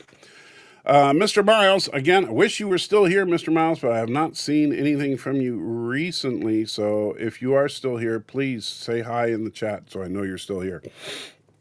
Wait until they put a neural chip in your hand and it'll tell your ground roaches. It'll tell you that ground roaches are premium beef, and it'll seem like an objective fact. Well, you can talk to your boy Elon about that. He's working on it. And Gazan agrees that Mr. Bean cannot be defeated. That is a universal truth. Mr. Brown says, yes, as an atheist, the idea of objective morals is foggy territory. I don't think it's foggy at all, to be honest, Mr. Miles. As an atheist, because remember, I was an atheist for a long time, so I think I understand the position. As an atheist, objective morality simply does not exist.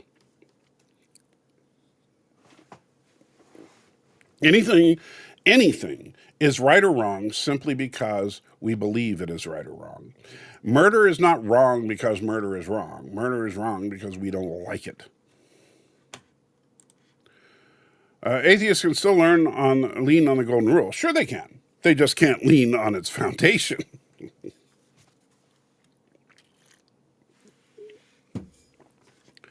I have no, and by the way, and you know, we've had this conversation before, Miles, and again, I hope you're still out there somewhere, but I haven't seen you comment in a while. But I firmly and truly believe that atheists can be good, moral people, and I think you are an example of that. However, atheists lack the any kind of justification for morality whatsoever, because there is none under atheism. People are moral just because they're moral. And you can argue that it's benefits the herd, but the problem is that even that falls flat when you start looking at evolution objectively. Oh, you already posted that. Jeffrey says, how do you find the difference between morality and ethics? Well, ethics is applied morality. That's all it is. Ethics, if you will, is the study of how we apply morality in life. And so, you know, I don't think that, I think they're closely related. They're not exactly the same, but it's just like, you know, studying your neural system versus neurology, right?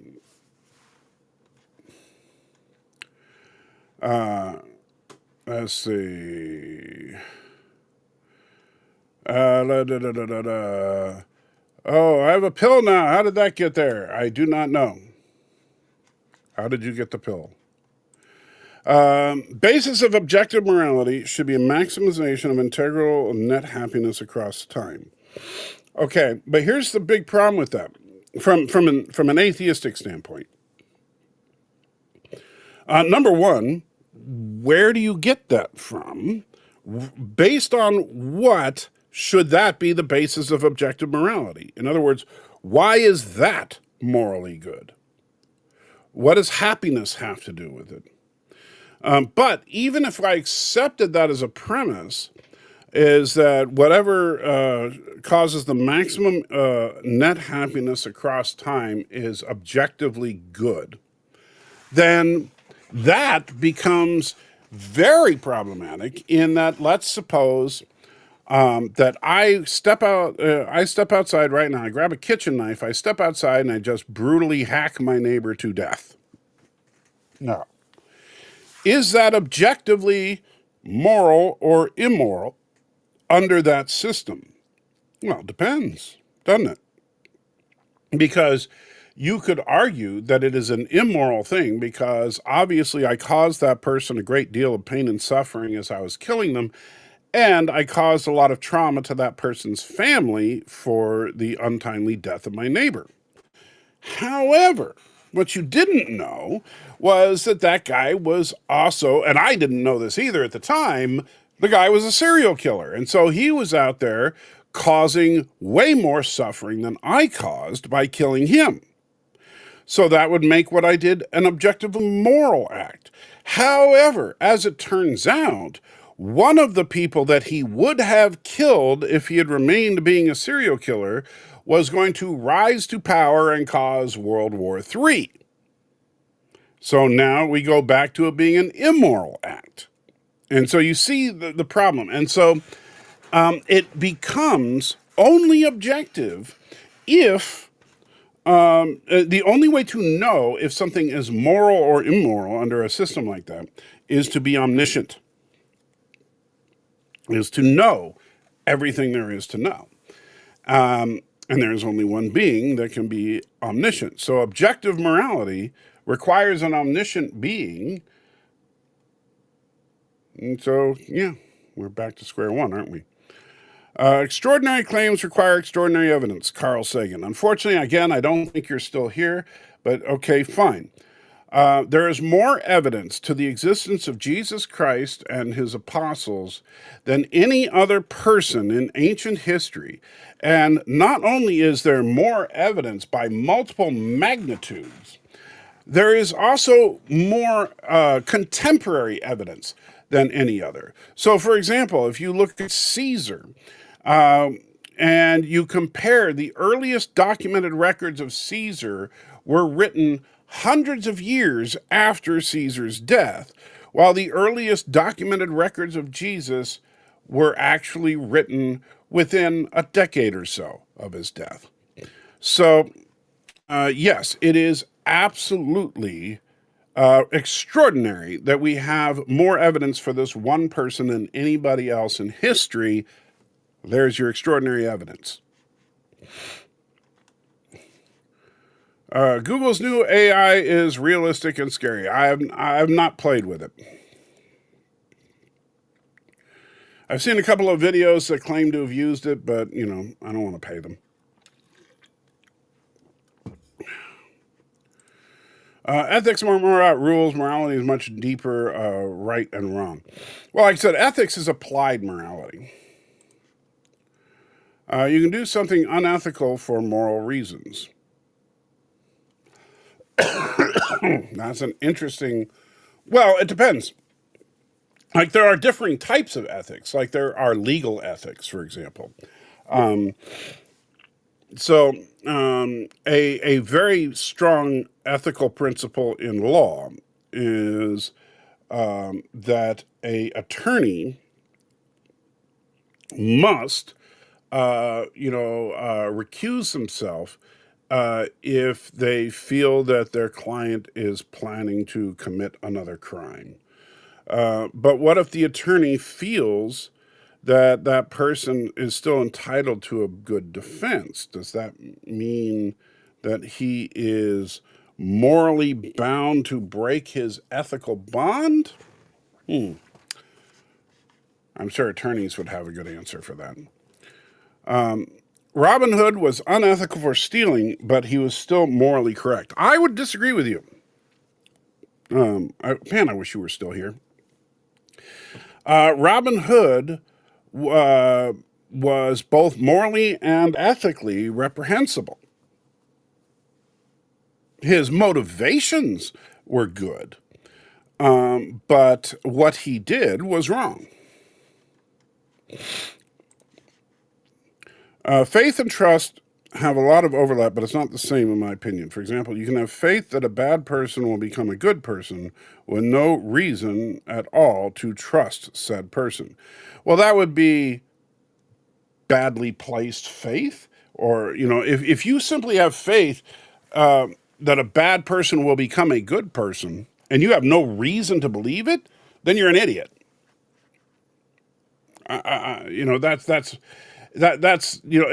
like that's almost like what you would call blind faith.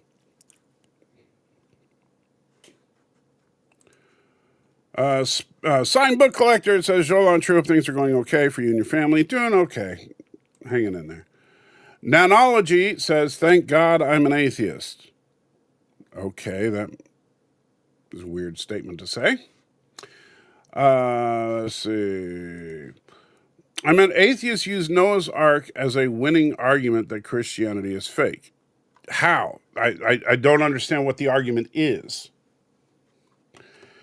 And because unless you actually articulate the argument, I can't speak about its validity or not.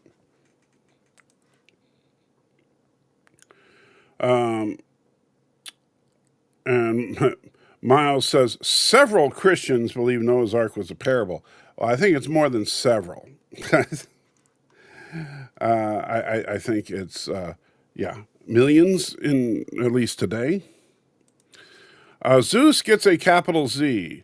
Well, only because Zeus is a proper name. It's not, but Zeus as a god would be a lowercase g. So Zeus would be, I was going to lowercase g, yes.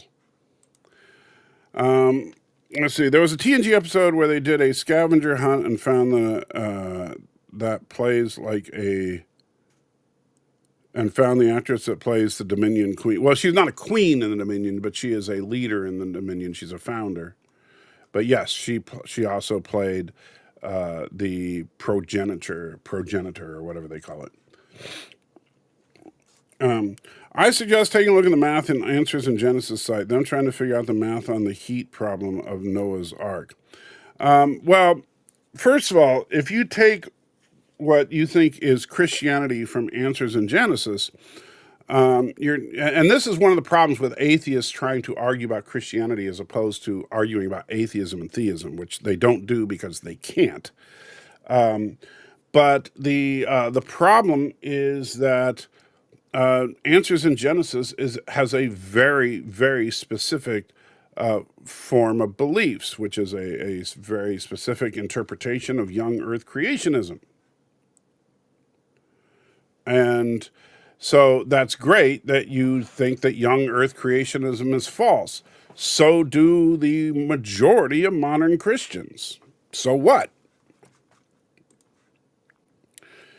Noah's Ark isn't just a winning argument. It's just a piece of the puzzle. Well, again, no, it's just an argument that you don't think that the flood happened in the way that one particular group of Christians interprets it to be, which I would say, so what? Again, that's if you want to argue that, hey, I think that the church down the street is wrong in the way they practice communion, therefore all Christians are bad, then again, you're an idiot. And I'm sorry to put it that way, but you're doing a fallacy called guilt by association. You think that because a Christian believes this, all Christians believe this, and again, the vast majority of Christians don't. But what's more important is to actually read the book and see what it says. What do I do if I want to watch other YouTube videos, but I also don't want to miss Salty responding to my chat comments? You watch them later. I can just say the universe is eternal. You need to state in time for any creation. If God is outside of time, how could there be time for creation? Okay, so no, you can't state that the universe is eternal because that would be a logically incoherent statement. There cannot be an infinite number of past moments, because an actualized infinite is, in fact, an impossibility and logically incoherent. And I'm sure you've heard of the many illustrations of how absurd the infinite is. There is, excuse me, sorry, still getting over that bug, but the idea that the universe is infinitely old means that the universe would have died a heat death an infinite number of years ago. That there would be nothing but stray particles of radiation and nothing else an infinite amount of time ago. It's simply not a possibility. As far as God outside time, how could there be a time for creation? Well, again, that's a misnomer. There was the beginning, which was God acting. Now, what is it like to exist outside of time? I don't know, because we are linear beings and therefore can't perceive in that way. And that's one of the fundamental problems is that, people say, well, you need to put a strict definition on God so we know exactly. Well, you know what? If God is by definition incomprehensible, then you can't put a strict definition on it, except to say that God exists outside of time and space, that God is extremely powerful, seems to have access to all knowledge from all time, and caused the creation of this universe. Jeffrey says, thinking the universe into existence sounds like Hindu mythology. If I remember correctly, we're a dream of Vishnu. Must hope he doesn't wake up. I don't know the whole Vishnu thing. I mean, the verbiage of the Bible is that God spoke the universe into existence. And so that does imply some kind of physical action. But the problem is that we're talking about a being that it exists in a way that we cannot comprehend. And so, however God did it, whether he literally spoke with some kind of orifice or whether it's some kind of transference of energy into a linear existence, which is what I think is more likely, God directly caused the universe to exist. What happened? Let's see. What happened? Everything just stopped. I don't know, because on my screen it's still going. Let's see. If I remember correctly, the Bible states some life memories will fade. It's hard to say if you will be you in heaven like you are on earth. It doesn't say life memories will fade. It says that all tears will be wiped away. And all suffering will be eased. And some people interpret that to mean that we won't, because if there's no suffering in heaven, then we must not remember the suffering that we went through on earth, or remember that we have family members that may be in hell. But it doesn't say that. That's us throwing that in there. I would liken it to think that, well, if we actually were confronted by God directly, and we lived in some kind of more perfected bodies. So our brains worked better, our bodies physically worked better, etc. And in this life, we understood from a more clear perspective why God did what he did in this prior existence. Then we may not cry. We may not, all the tears would be wiped away, because we would understand the just nature of God and celebrate that. Now, then you get into the concept of hell, which is a whole other thing. And for those of you that know me, you know how I feel about hell, but I'm sure someone will bring it up, so we'll wait for that. It looks like a community leaderboard. As far as the purple crowns, yeah, I'm not 100%. That's not a membership thing, I don't think, because I don't even know if I have any current members, to be honest. I'm terrible about that. Let's see. Jeffrey says, I was going to say chocolate versus vanilla. Which is better? Depends on which is more calorie dense. Bestest flavor is pure high fructose corn syrup. I would beg to disagree with you. Chocolate is clearly just better. Let's see. It seems like it lets you earn super chats by taking part in the chat. Is that what it's doing? I don't know. Let's see. I do see, yeah, if you click on the crown, it shows the experience points level. Yeah, that must be something new. I'm not sure how that works. But currently, number one on the leaderboard is Godson with 150 experience points. Street Preacher is, even though it says is number 2, also has 150. And Robert is at number 3 and also has 150. And they have the crowns for being the top 3. Jeffrey is number 4 with 100, followed by Black Delegation with 75, Captain Phantom Nerd with 75, on down the list.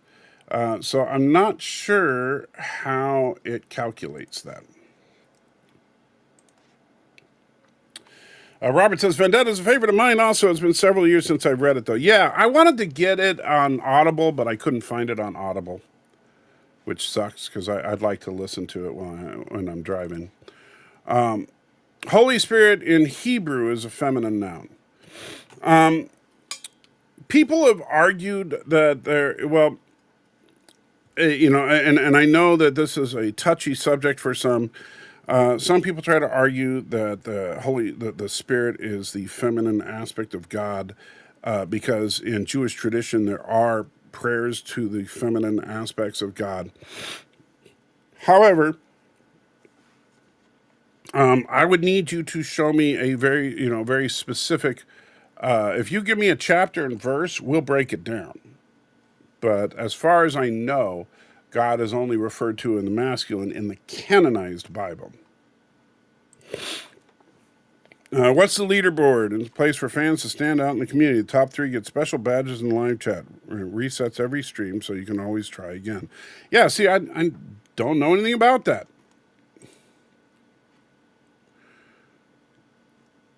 So, yeah, I guess it's something new. Let's see. God has infinity bandwidth, cost-free, costs him maybe just some rest on the Sabbath. Tiffany in the house says, hi, how you doing? Gorilla's ham hand thoughts now. Says, your phone died before. I'm sorry, but I'm glad you're back. Robert says, salty trekker. Though in the Star Trek universe, was the Q created by some higher being, or are they higher beings? Actually, based on what we know, the Q are simply evolved beings. So they, just like and that's true of the Organians as well. The Organians are probably the most powerful beings we've seen that exist within the universe in Trek. The interesting thing is that in the original series, there are multiple references to God, but that disappears in the next generation because Gene Roddenberry wanted it to be more atheistic in nature. Do you still have the edited version of Lady Vampire from way back in the day? I don't know if I do or not. Atheists think Noah's Ark is dumb because the idea of the world, I assume you mean flood, not flawed. Yes, but the problem is that they might, and by the way, I can see the argument that a literalistic reading of the earliest chapters of Genesis would seem patently absurd in some cases. And the worldwide flood is one of those things that both from a literalistic standpoint makes no sense, because people need to take a literal view, not a literalistic view, in order to actually understand what the book is saying. Because, the problem is that there was no word in ancient Hebrew for the globe, for the entirety of the earth. Even though you have words that are translated in English to earth and world, the word that we see for earth is generally referring to dirt, and world is generally referring to the land of a specific region. And so it is entirely plausible that the Genesis flood was not referring to a global event as much as an event throughout that region. However, we don't know. It's also entirely possible that the Genesis flood was a parable.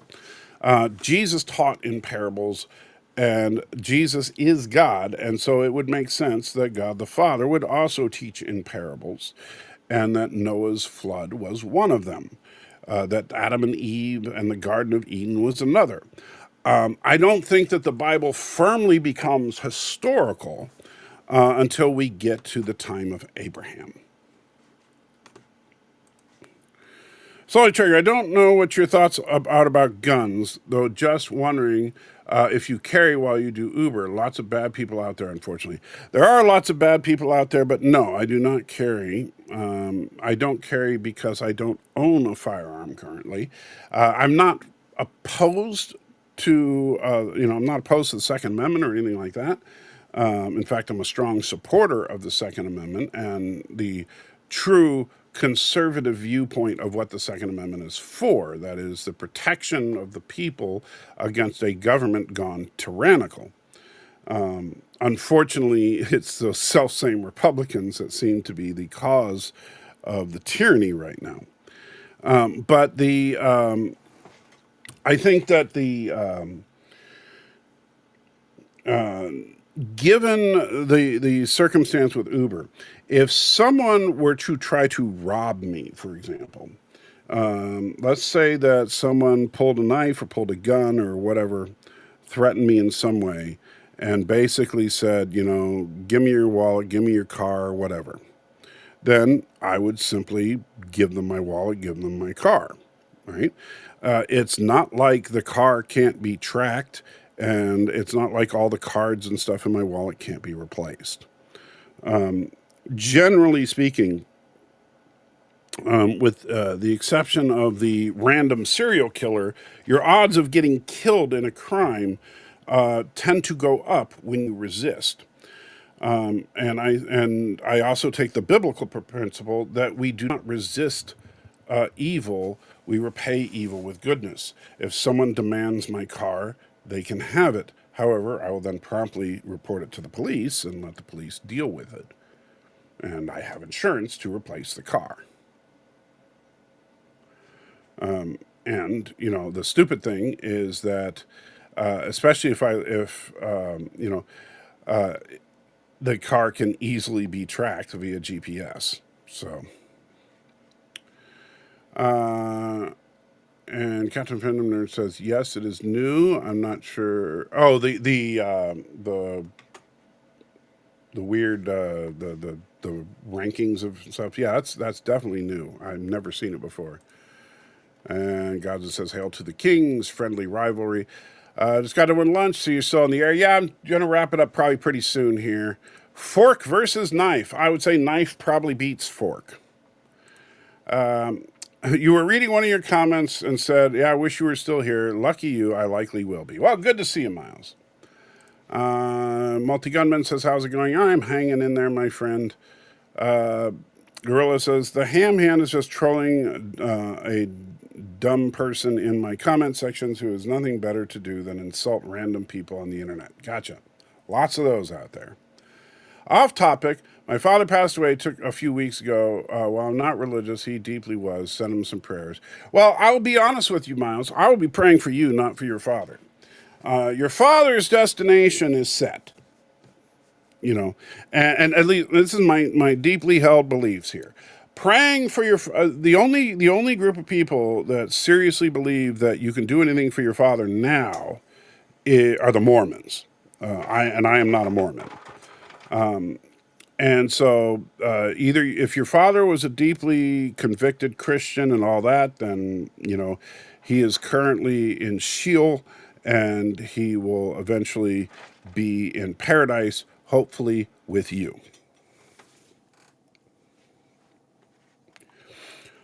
Jeffrey says, "May the Q evolve by natural selection." Yeah, I think so.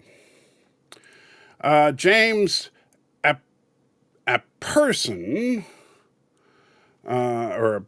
says, "New here, algorithm recommended.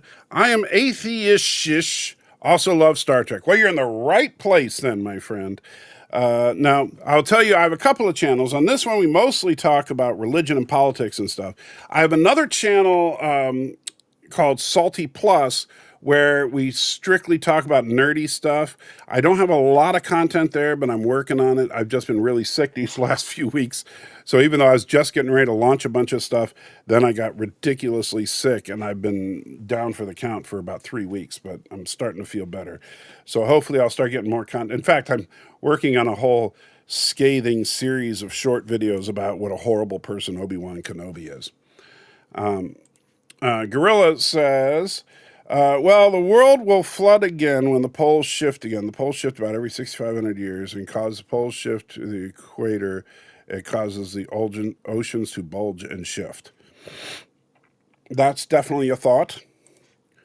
It was a video made by Dark Matter 25. I remember Dark Matter 2025 about the flood, which triggered my deconversion from Christian beliefs.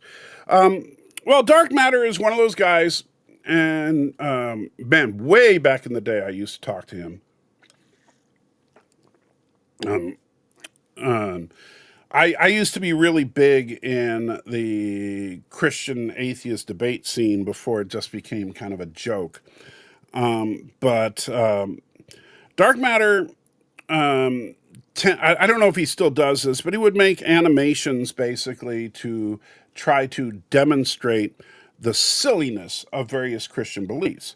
But like many of his ilk, whether it was him, Thunderfoot, Aaron Raw, a bunch of others,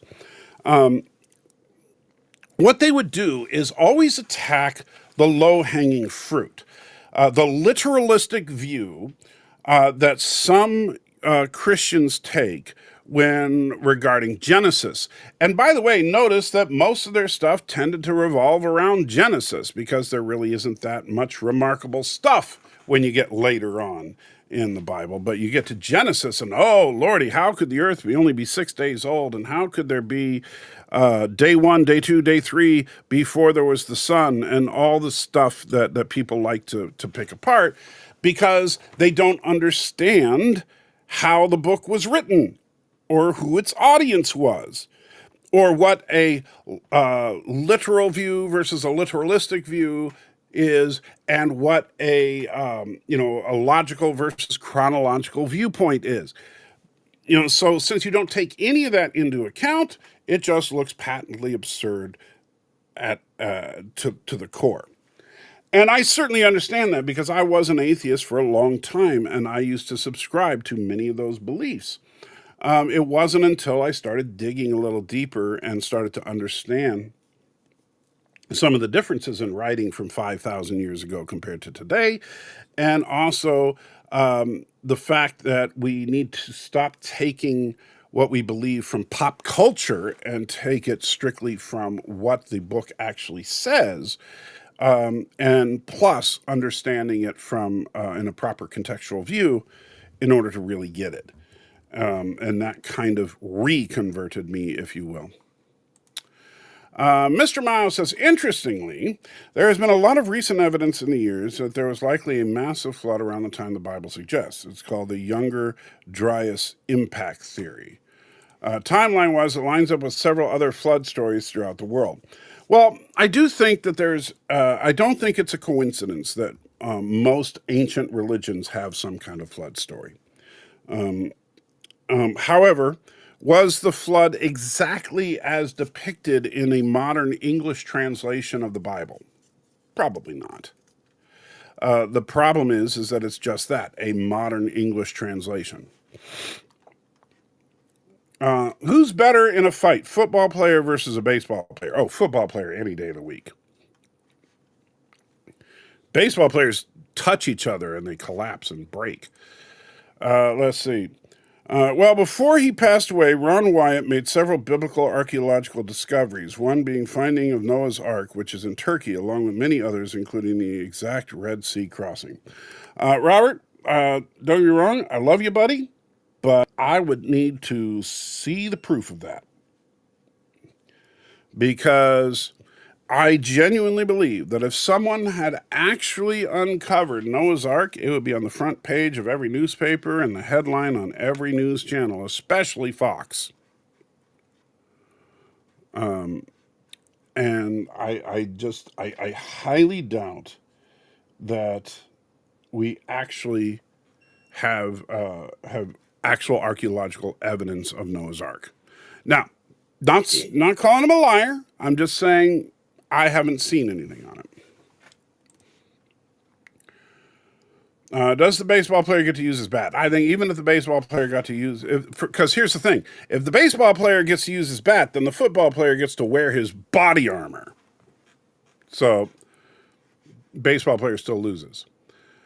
James says, as a moderator at some popular skeptical academic YouTube channels, the more I learn from scholars, the less I find it possible to believe in biblical religious narratives if interpreted literally. But again, James, I would point out, I think there's a flaw in your hypothesis here.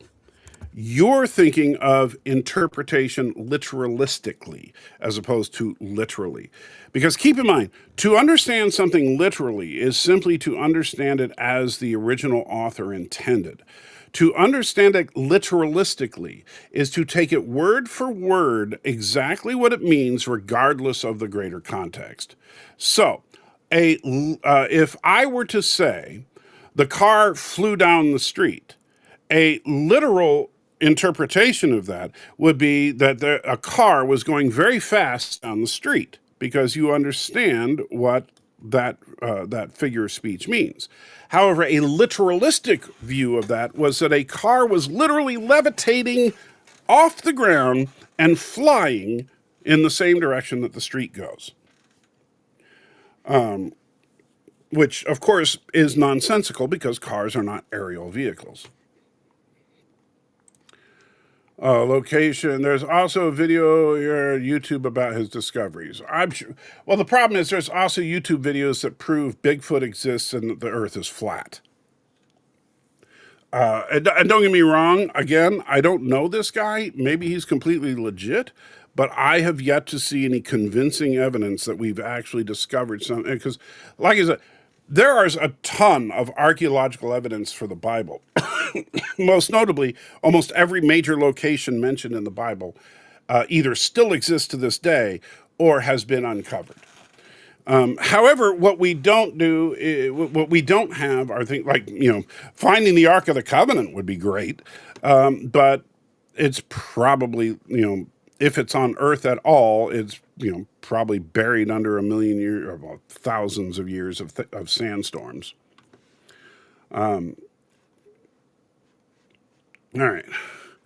Then James says, I recently turned by channel off, but I too always read comments so that streams can be shared conversation instead of just me talking about things. Well, yeah, my live streams, I generally speaking, like what I do during the week, James, just so you know, since you're new around here, is generally on Monday and Tuesday, I do a live stream where we read a chapter of the Bible. We're currently in the book of Exodus. So I will do the actual reading and break it down a little bit as I read it. And then after the reading is over, then I read whatever chat has to say for as long as I'm able, give or take what's going on that day. We should pray for world maybe now. Well, you should pray. If you're a believer in prayer, you should be praying for the world every day. I genuinely believe that. I agree. Christian versus atheist debates scene is not so enlightened or productive or even healthy as people there imagine. There is merit there, but a strong skew of anti-cultural bias. Well, I would say this. The problem is that nobody, at least in recent times that I've seen, most people aren't interested in debate. They're interested in winning, if that makes sense. They're interested in winning a fight by throwing some zinger about how stupid the other guy is and getting their side to applaud the loudest.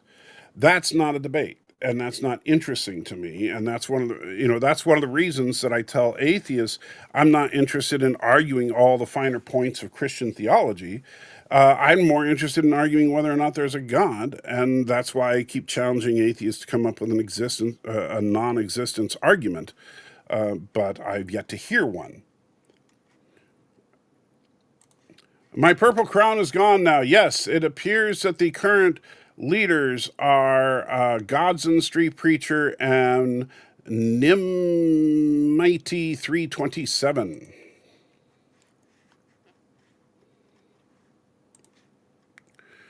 Noah's Ark tells us how to survive an apocalypse. I don't think that's the point of Noah's Ark.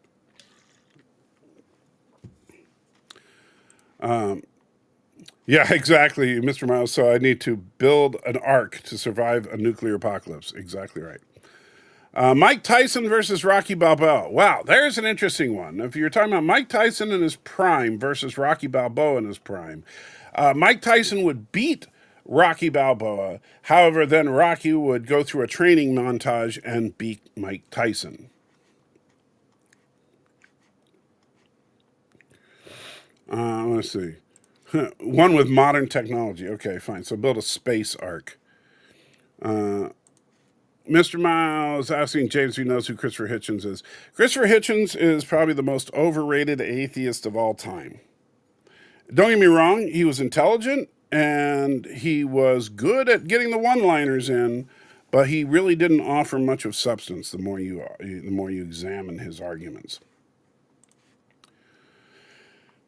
I would say Richard Dawkins offers more substance than Hitchens, but Richard Dawkins, unfortunately, like the God delusion, boils down to one very simple and childish argument. Who created God? There's secular archaeologists now that have been able to gain access to the Noah's Ark location in Turkey. Okay, well then I can't wait to see it all over the news. Again, I'm skeptical of that kind of thing, not because I don't believe you, Robert, but because I'm just skeptical about such things. If there's some earth-shaking discovery of something that proves the Bible to be correct, I'm all for it, but I would want to see it before I believe it. Very well versed in modern atheist culture and their clash with Christian culture. I sometimes quote Hitchens, but also sometimes disagree with things he said. Hitchens, like I said, he was intelligent, but he was also not a philosopher or a scientist, and he was just very good at basically throwing one-liners out there, and some of them very effective.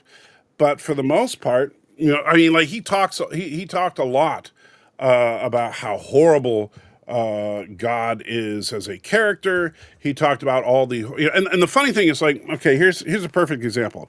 Hitchens was famous for his challenge. They would say, I often say, if you could think of anything horrible that someone would do in the name of religion, I don't even have to ask you what it is because you've thought of it already. We all know that the suicide bombing community is almost entirely religious. However, you can't think of anything horrible ever done in the name of atheism. Oh, win! That kind of thing. Which, by the way, even if his argument held merit, it would not be an argument against the existence of God. My whole point about my earlier video that I was talking about earlier, that's simply an argument about the character of God. It's not an argument about the existence of God. But then Hitchens has his challenge where he says, likewise, you cannot tell me anything that you as any moral action that you as a theist can do that I as an atheist cannot. Right? And it took me about 2 seconds to think of, well, I can pray for you. That's a moral action, and you can't do it if you're an atheist. I mean, you can imitate the movements, so to speak, but you can't genuinely pray for someone if you don't believe God exists. At best, then you would be being a hypocrite. And it would make it an immoral action. Why would the authors of the Bible be using the slang like the car flew? Wouldn't they want to speak as clearly as possible? Sure, but they were also speaking to a specific audience. And here's the problem. If I was to write something today that then you were, and it was to be interpreted by someone 2,000 years ago, no matter how I write it, people are going to say, what archaic way of speaking is this? Because at the time that the Bible was written, people say, well, why doesn't God just talk about, relativistic physics or something? Because he does. He just doesn't do it in a way using modern scientific language because that language didn't exist.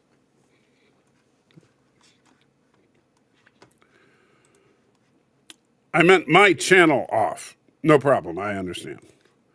Without pads, outfielders and catchers would take down wide receivers, safeties, and D-backs.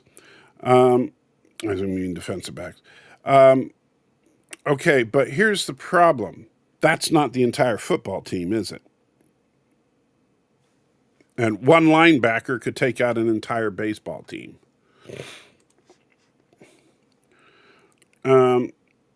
If you could come back Monday or Tuesday evening, I think we're getting near the end of reading the entire Exodus Bible. Oh, you're talking to James, yeah.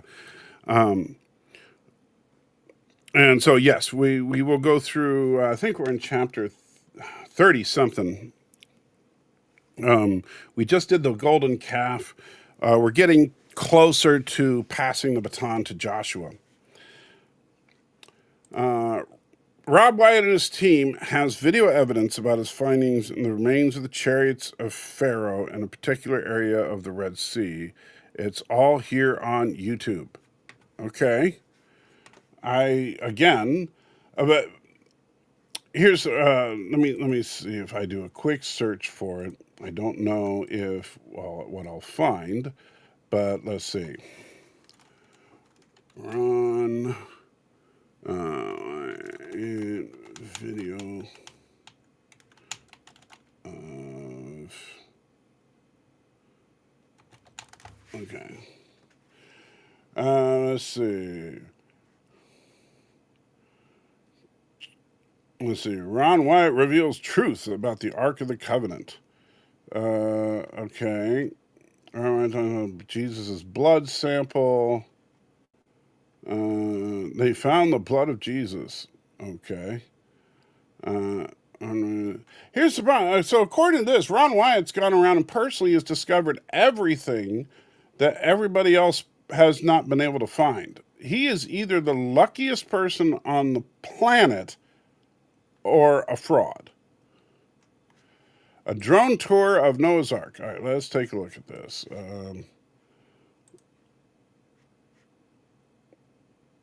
Waiting for it to load. All right.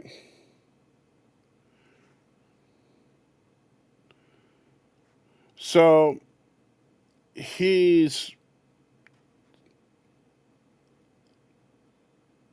there's no, this is not archaeological evidence. This is, I'll bring it up on the screen for you guys to see. And let me share screen. So this is his, and by the way, that white dot there is just where they were pointing. That's a rock formation, right? If we look around, he's okay. So he's pointing at another rock formation, and he's trying to suggest that these are like the contours of Noah's Ark. So that, like, I guess this is supposed to be the outline of the Ark, but these are just rock formations. Now, if this was actually Noah's Ark, they would have dug it up, right? Now, let's see.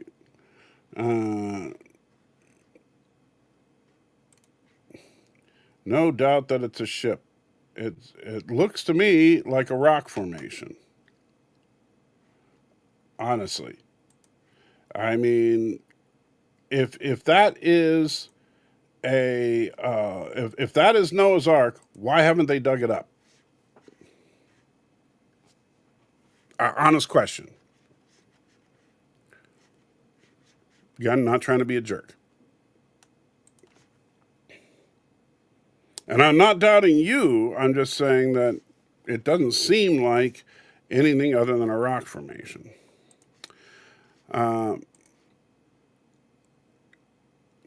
See, James says, I don't know if God exists, but it would be better for his reputation if he doesn't. It's in quotes. I assume, is that like a Hitchens quote? So I don't remember that one. Mr. Miles says, the non-existence argument is a bit of a fallacy for me. For me, it's more that I have never seen any convincing evidence. I know you have a list, but none of it has convinced me. That's fine. So you choose to reject said evidence rather than investigate further. And I totally respect that and understand it. But call it what it is. It is, if you want to take evidence and say, nope, not enough, okay, then I guess that that God himself should show up in your living room and tell you that he exists in order for, and if he doesn't, he just doesn't care enough about you. Which I'm not saying you're saying this, but that's what some atheists genuinely believe. Oh, because you abandoned your atheism because you couldn't find an argument to support it. No, actually, I'll be honest with you, Stan. What initially convinced me to go from atheism to theism was the absurdity of the universe existing in a vacuum. I came to the absolute conclusion that it would require based on the parameters allotted, it would require some form of deity to create the universe. That's what took me from atheism to theism. And then I became a Christian again after investigating differing forms of theism and coming to the conclusion that based on archaeological and historical evidence, Christianity seemed to hold the most water. These days, I lean towards something in the general direction of Taoism, Native American spiritualism, pantheism, and ancient Stoic theology, and panpsychism. I don't even know what that one is. But, well, that's fine. I mean, everybody's entitled to believe what they want to believe. But my biggest thing is that I always encourage people to open-mindedly and constantly search for the truth. Because if Christianity is true, and obviously I believe that it is, then that would mean one of its core tenets would have to be true, that I genuinely believe is. And that, my friend, is that if you seek, you will find. Right? That God does not abandon those who are genuinely seeking the truth. And so if you are genuinely seeking the truth, sooner or later, you will find it. But the trick is, if you seek. That's the part that a lot of people don't get. They don't understand that means that you have... It doesn't mean that, yeah, I looked one day, didn't find them, and so I'm done. Because I think that we should be constantly on a path of seeking God. And I don't care if you are a person who's been a Christian for 50 years, or if you're a person who is a complete and utter atheist and doesn't believe a darn thing. I think that if you are, you should always be seeking truth before comfort.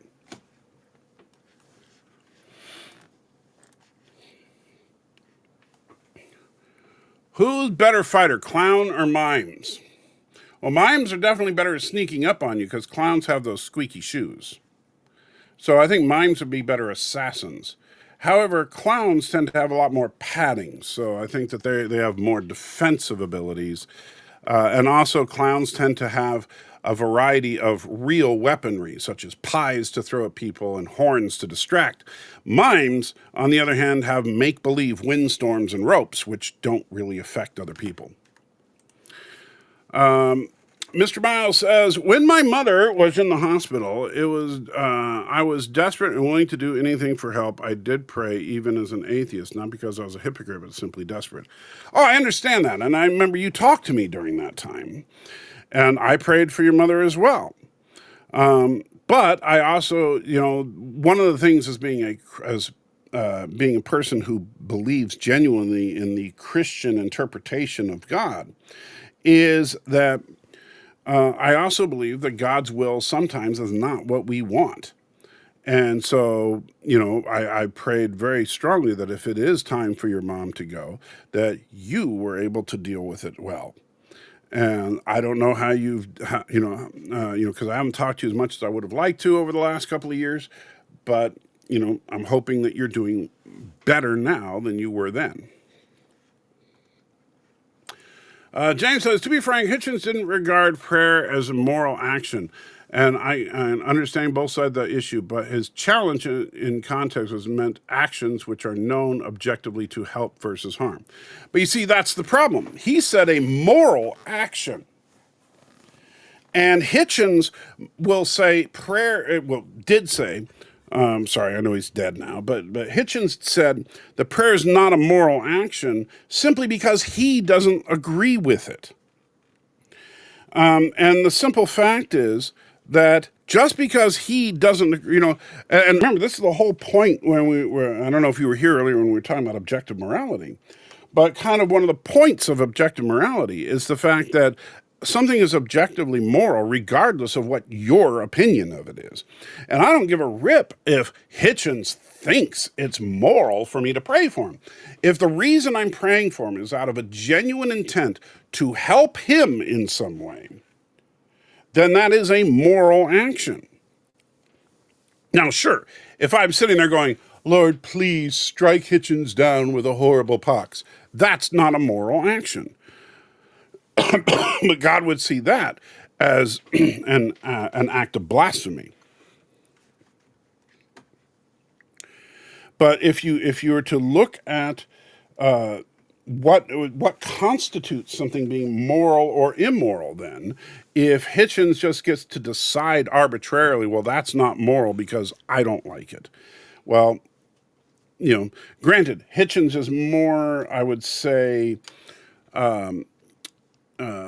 intellectually honest than some atheists, where he might suggest that well, since if morality is completely and utterly subjective, then he just automatically wins that argument, because even if I came up with some anything in the world I could possibly do as a theist, whether it be pray for him, whether it be worship God can be considered a moral action, whether it be evangelize could be considered a moral action, and he can just dismiss it all because he just doesn't like it.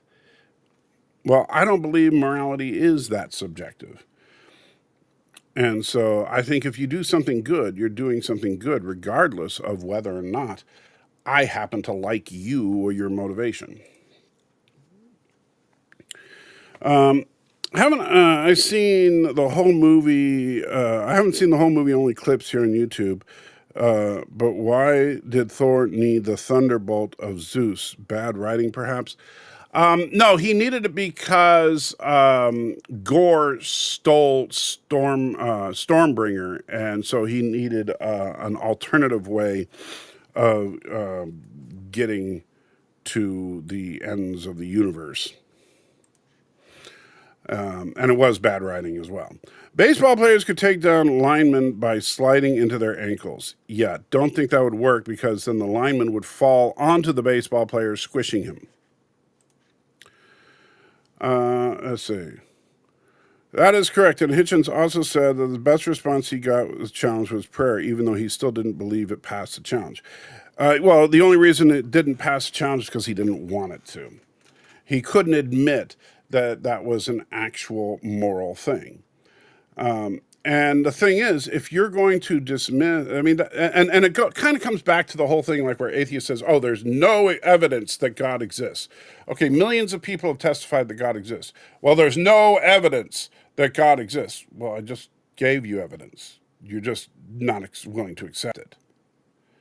There's no evidence that God exists. Okay, here's the teleological argument. Here's the ontological argument. Here's the argument from design. Here's the argument from interdependency. Here's the argument, the Kalam cosmological argument. Here's the prime mover argument. Oh, there's no evidence. No, there's just no absolute proof. And so basically, you're just moving the goalposts as to what evidence is. And so if you want to reject all evidence, that's fine. Go ahead and say there's no evidence. If you want to be intellectually honest about it, you just say, I'm unconvinced, like Mr. Miles did, and I'm perfectly fine with that. If you want to say, I've seen the evidence, but it doesn't convince me, fine. Bible scholar Dan McLean debunked Wyatt's claims about chariot wheels. They aren't actually wheels, but he proved it. Sorry, also got to pee. Well, yeah, I don't know about Dan McLean or anything, but and I haven't looked at the chariot wheels. But looking at a rock formation that's vaguely shaped like a ship, to me, doesn't prove Noah's Ark. It just shows that you would have to get down there and start digging and find the fossilized remains of Noah's Ark. The government of Turkey is very strict, remember. Yeah, so that doesn't change the fact that, I mean, that's like saying that the fact that it's hard to get a permit to go to Antarctica is proof that there's a giant ice wall there, and that's, of course, proof that the Earth is flat.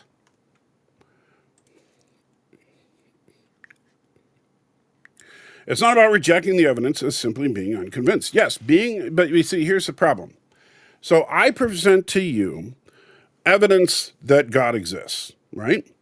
So here's this stack of evidence that God exists, whether it be the personal testimonies, archaeological evidence, the various philosophical arguments, and the various logical arguments. So there's my stack o' evidence, right? Now, evidence that God doesn't exist, 0. So your choice is to accept that evidence and say that God exists, or to reject that evidence and go with the 0 and say God doesn't exist. You are making a valid choice to either accept or reject said evidence. It's perfectly okay. Just be intellectually honest about it. It's perfectly okay to say, I've seen this and I reject it because I don't believe in personal testimony, that I don't think the historical evidence is strong enough, and I don't care about philosophical arguments or logical arguments or whatever. Or I think the counters to said arguments are even stronger. That's all fine and good, but you still have to come up with an acceptance or rejectance of said evidence, particularly when you get to testimonial evidence, because there the most common thing that people will say is, well, personal testimony is unreliable. Therefore, they reject that evidence. Fine, but that's still a rejection. And so you're not, again, it's not about whether you believe or not, it's whether you accept or reject it. Now, I personally don't see, and that's why I've asked repeatedly for any atheist to come up with evidence for the non-existence of God. Show me evidence that the universe came into being without a divine creator. That would be plenty. Show me, and this is the interesting, like when you look at things like the argument from design, people get really squirmy and squishy about the argument from design. Because I get it that like when you look at things like, what was the intelligent design theory that was trying to be an alternative to the standard theory of evolution, I'm not a supporter of that. My only issue with the theory of evolution is that I think that to say that mutations are random or unguided is an unwarranted assumption, and that any theory should be as free from assumption as possible. But I totally accept that mutation and natural selection are the cause of long-term change in the biosphere of Earth, and that sans anything about it being unguided or random, that the theory of evolution, for the most part, most accurately describes, based on the knowledge that we have, the diversity of life on Earth. And I have zero problem with that whatsoever. But me trying to poke holes in the theory of evolution, like some of these Christian groups do, like they try to say, oh, you're missing this or you're missing that. And there are some things that are genuinely like, where did sexual reproduction come from? Why, when you talking about morality being an evolved trait, why is it that the most moral things would also be evolutionary dead ends? If that were the case, why would they be considered moral things? Those are interesting things to talk about, but I don't think that poking holes at evolutionary theory is evidence for God any more than I think that poking holes in, say, the teleological argument is proof that God doesn't exist. What you need to do is offer a counter argument.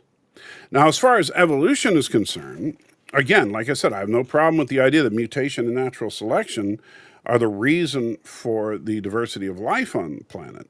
But I also find it very interesting that life evolved in the way that it did. And I find it very interesting how interdependent everything is on other things as far back as we can see. And some things do require other things.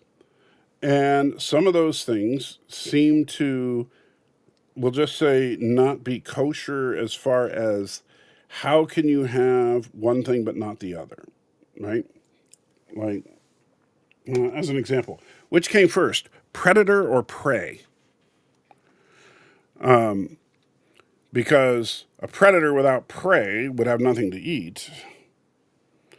And so the logical choice would seem to be the prey, but then why would the predator evolve? Where did the first sexual reproduction come from?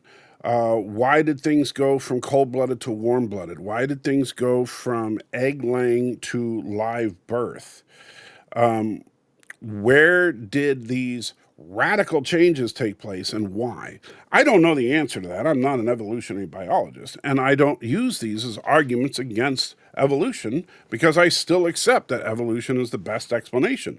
I just happen to think that it's more guided than you do. And just saying that it isn't is unconvincing to me. Getting permission to go into Turkey to do what you asked about South Turkey is just about impossible to get permission for. I understand, but until somebody does go there and examine, and by the way, there'd be no reason for the Turkish government to not want it because the Turkish government is Muslim. So wouldn't they want to see it? After all, Islam does believe that in the story of Noah's Ark. In fact, there are more Muslims on this earth that believe in a literalistic view of Noah's Ark than there are Christians. My view, reasoning, etc. about the issue of God existing are too layered and nuanced to write in the chat comment. I certainly understand that. Godson says, the Shredder from Teenage Mutant Ninja Turtles told me on a live stream on TikTok that he would fight Mr. Bean, he making a mistake. Yes, Shredder would get shredded. Terminator versus RoboCop versus Data. Okay. Well, if Data had a phaser, Data wins. And you would have to give Data a phaser because the Terminator, well, RoboCop has a weapon built into him. So if you're going to only give RoboCop his gun and Terminator gets nothing and Data gets nothing because they don't have things built into their bodies, then RoboCop definitely has the advantage because RoboCop, remember, RoboCop does have advanced scanning technology, and so would very quickly be able to look at both Data and Terminator, realize that they are not humans, and analyze their structure for weak points.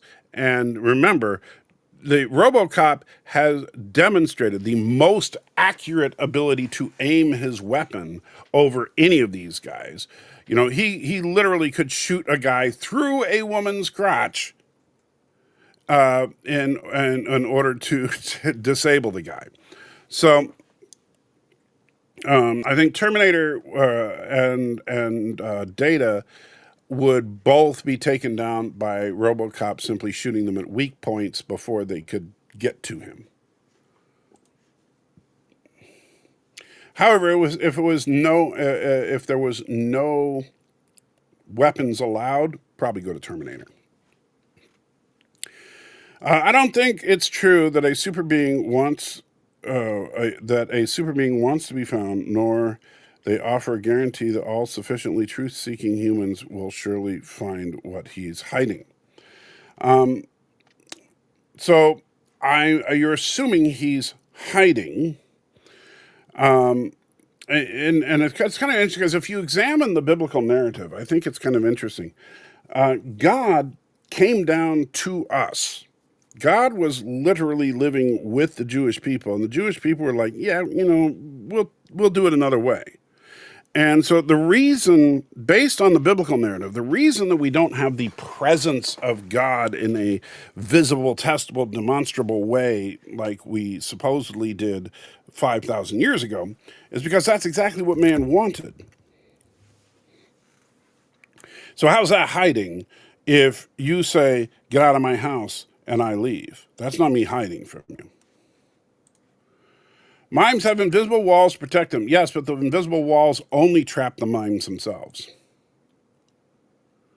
I'll give you a life update off stream. Very good.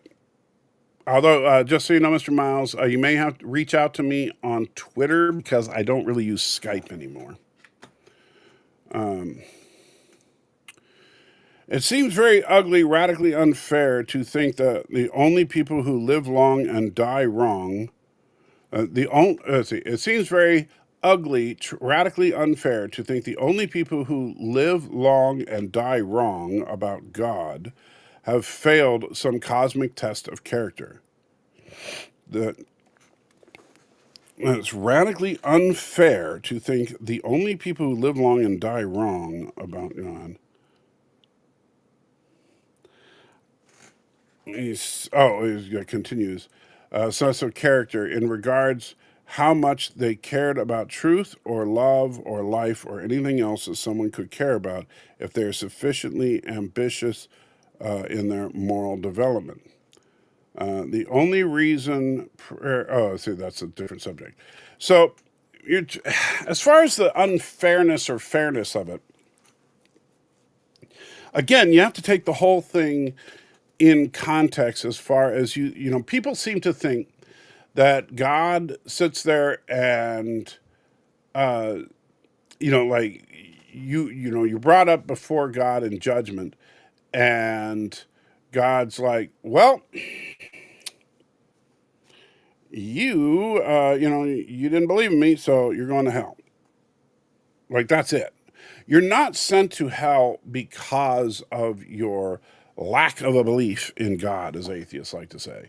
You're sent to hell for your sins, for all the various immoral things that you've done in your life. And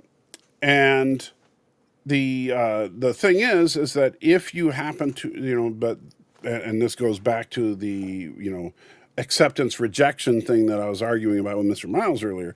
If you accept the truth of the Bible, then you understand that there is a free gift of salvation that goes to anybody who wants it. But, with that, you do have to accept some basic things, like that God actually exists, because you can't accept a gift from somebody that doesn't exist, and that your sins are indeed sins. So, if you accept said free gift, then those sins are not weighed against you as far as going to paradise versus hell. That doesn't mean, by the way, that there's no consequence for your sins. It just means that you don't go to hell, which is part of the reason that I believe in annihilationism, that hell is utter destruction. It's not some kind of eternal torture for all. Let's see. All the evidence you are giving for the Christian God is similar to the evidence you will give for other religions about other gods. I didn't say the Christian God, did I? I said God. I did not say Jesus. I didn't say Yahweh specifically. Because as an atheist, I'm not interested in discussing the Christian God versus, the varying interpretations of the Abrahamic faiths or the non-Abrahamic faiths. We could get there, but you would have to be a theist to have a meaningful conversation about it. Because it's not a meaningful conversation because you're basically coming at it under false pretense if you're going to discuss why this God, not that God, if you don't believe in any God. First, you got to get to the point where you think that God is there. Then we can talk about why this God, not that God. The only reason prayer didn't pass the challenge is because Hitchens had rational reasons to think prayer statistically increased suffering for humanity, which I could argue, but not in the space of chapel. Oh, I understand that. He believed that things like Mother Teresa, he brings her up a lot because Mother Teresa was known for thinking that suffering was good, and she got that from certain writings of Paul, which I think her version of it is a gross misunderstanding of what Paul was writing. But just because people like Mother Teresa think that suffering is good doesn't mean that suffering is good. It just means that Mother Teresa thought so. And that's one problem, is that what we do is we tend to deify these people in church history because they're well known. And let me say, first and foremost, I'm obviously not Catholic. And therefore, I think that the doctrine of papal infallibility is absolutely ludicrous and, in fact, blasphemous. Nor am I an Orthodox Christian, so I don't believe that church tradition supersedes what the scriptures say. I believe in sola scriptura. All that being said, I think Hitchens, what he does, and he does it very well, and a lot of atheists online do this as well, is they will cherry pick various statements from various Christians over time or various doctrinal beliefs about various passages of Scripture and then apply it to all Christendom and say, therefore, Christians are bad. Well, I think that that's a way to go about it, but it's an inherently disingenuous way, because if I'm going to argue about Christianity specifically, I'm not going to use what Thomas Aquinas or Mother Teresa or Pope John Paul or John Wesley or anybody else from church history had to say about it. I'm going to tell you my understanding of the actual biblical texts, and I will bring up the actual biblical texts. However, all that being said, that's part of the reason that I don't argue about theological points with non-believers, because they do this. Because to Hitchens, there is no difference between a Catholic and a Methodist, between an Orthodox and a Protestant. Heck, he shouldn't see much of a difference between a Jew and a Muslim and a Christian and a Hindu, because they're all just a bunch of lunatic theists. Hinduism has convinced likely billions throughout history. They all have things they consider evidence. What makes the Christian list more valid than theirs? I didn't say it was or wasn't. I'm not arguing about Hinduism. I'm arguing about theism. And, that's a whole different subject. And that's moving the goalpost, Mr. Miles. That's, again, if you want to say, you're just saying, why this one, not that one? Well, first we got to get to why one of them. Mind you, I'm not convinced that prayer culture manifests more tragedies in our world, but Hitchens did have data and arguments to support his idea. It wasn't rooted because he didn't like it. Well, that's a half-truth. He had selective data that he would take without taking in all the data. It's basically just a form of confirmation bias. Just like you can find a study that shows just about anything you want. Look at the vaxxers and anti-vaxxers out there, right? You will find people that say, oh yeah, there's a study that shows how everybody that takes the COVID vaccination grows 3 arms. And it's like, yeah, but I have 75 other studies that show that's not true. Well, yeah, but this one study shows it's true, because they think a study means consensus, because people don't understand the difference. Hitchens was very good at cherry-picking data.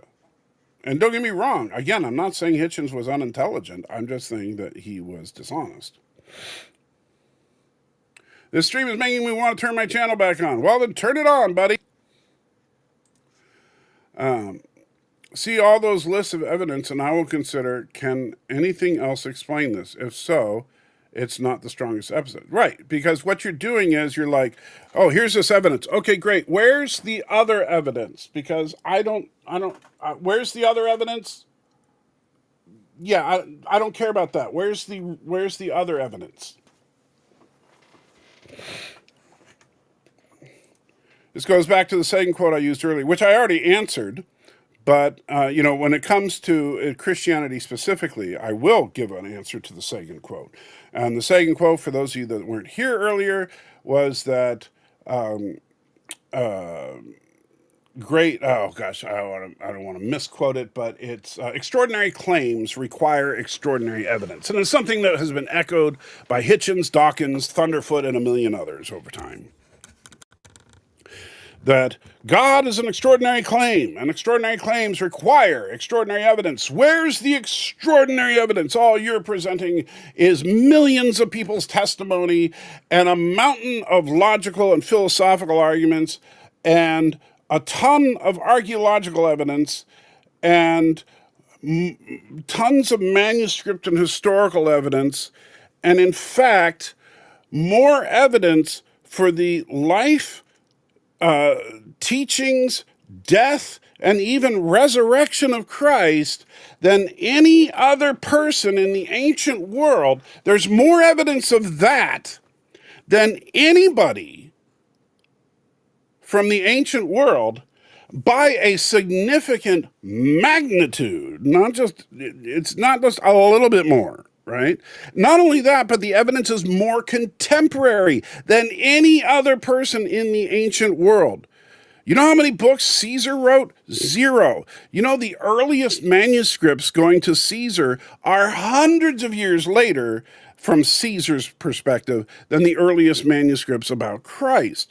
Christ has got more contemporary and more in volume evidence than anybody by a massive amount. But there's no extraordinary evidence. You're right. It's not extraordinary that he happens to be the number one person of the ancient world as far as any kind of evidence. I have evidence of the non-existence of God. That's easy. Oh, okay, I got to hear that. If I turn my channel back on, do you want to have a live conversation about one of these issues? That's two guys thinking out loud about it. You would need to Cam, just Mike and Avatar. Oh, talking to Mr. Miles. Well, I'll talk to you about it, but I want to know what your evidence is. So James had the Bible, though James has that Bible scholar you mentioned actually been there to the Red Sea crossing area himself, dived down there himself. There's been follow-up dives that have been made on the area by others also. Again, I don't know about the chariots thing. However, I would say this: is it just evidence that there are a bunch of chariots in the Red Sea? If so, okay, that could be supportive, corroborating evidence, but I don't know that I would call it absolute proof, because it could just be that a bunch of chariots were swept out to sea when a high tide, caught a bunch of chariots and drug them out. Then there is the problem with simply saying, I don't know. For me, I can easily accept that I don't feel I need to know everything, so the God of the gaps never worked for me. Well, I don't believe in the God of the gaps.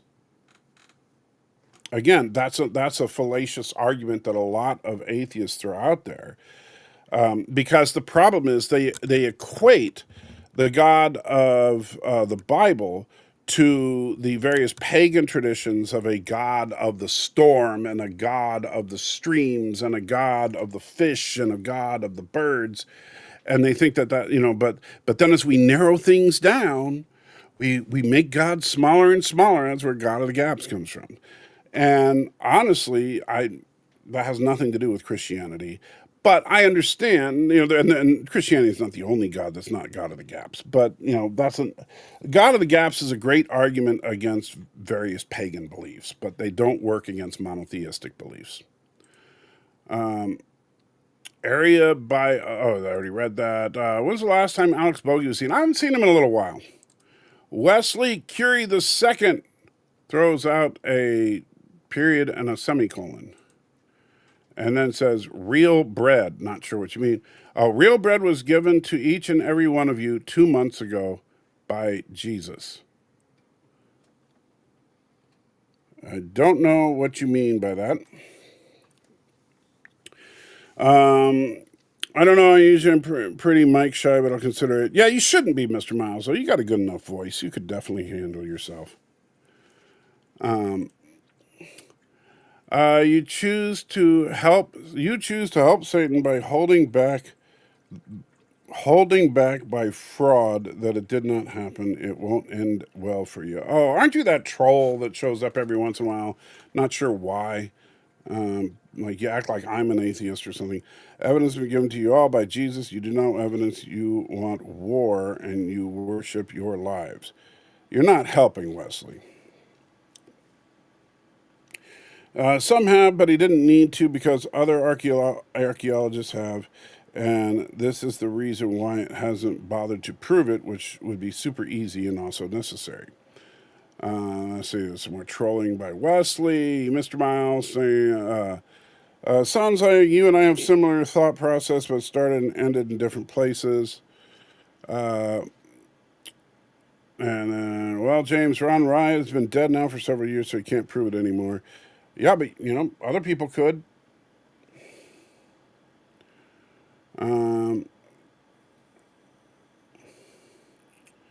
Let's see. And now this doesn't even, what is Islam? Islam was given real bread from Jesus 2 months ago. What are you even talking about? Is this white guy the one that claimed to find ancient iron nails in Noah's Ark site? I don't know. Let's see. I don't really enjoy telling people to disagree with everything he says. Well, that's one of the reasons I like arguing with people. Who wins the arm wrestling? Data, Terminator, RoboCop, or like bench press? That's why I would say hand to hand would probably go to Terminator. I would guess that, because we haven't seen any of them like bench press or anything like that. We know they're all stronger than a normal human, but as far as feats of strength that we've actually seen on screen, I would probably say Data is the weakest. RoboCop probably, it would be a toss-up between RoboCop and Terminator, but RoboCop has a severe weakness, which is that he does require his organic compounds to survive. No time to talk. Allah said Jesus to each and every. Look, if you want to say something, Wesley, say it. Otherwise, go. And I don't know if he's still chatting right now. Let me see. Let's go to. Oh, yeah. It looks like he left. Oh, no. That's the other one. Here we go. I'll go back to the live chat. Yeah. It looks like he left a little while ago. So good. Let's see. James.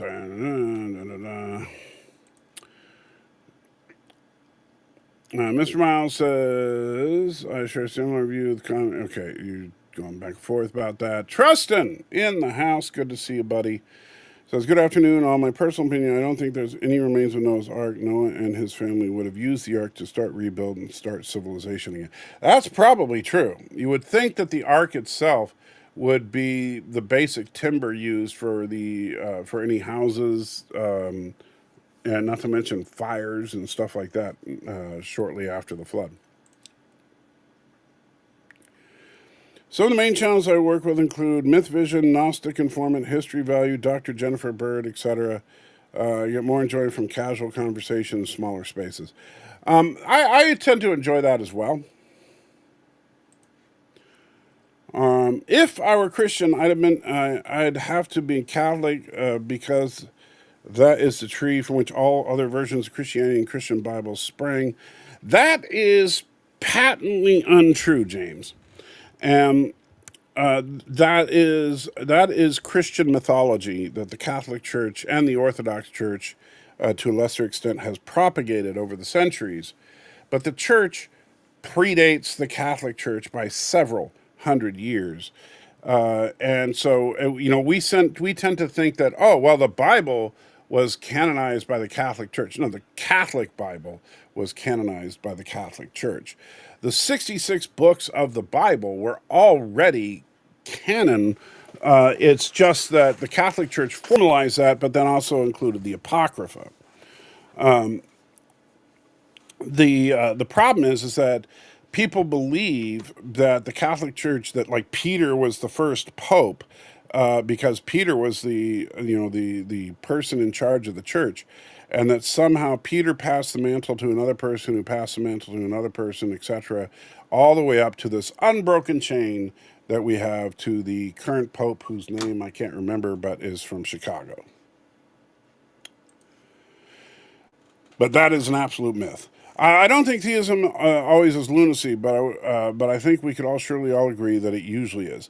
I would actually agree with that statement. Theism, unfortunately, a lot of people use it and abuse it to gain their own personal wants and desires.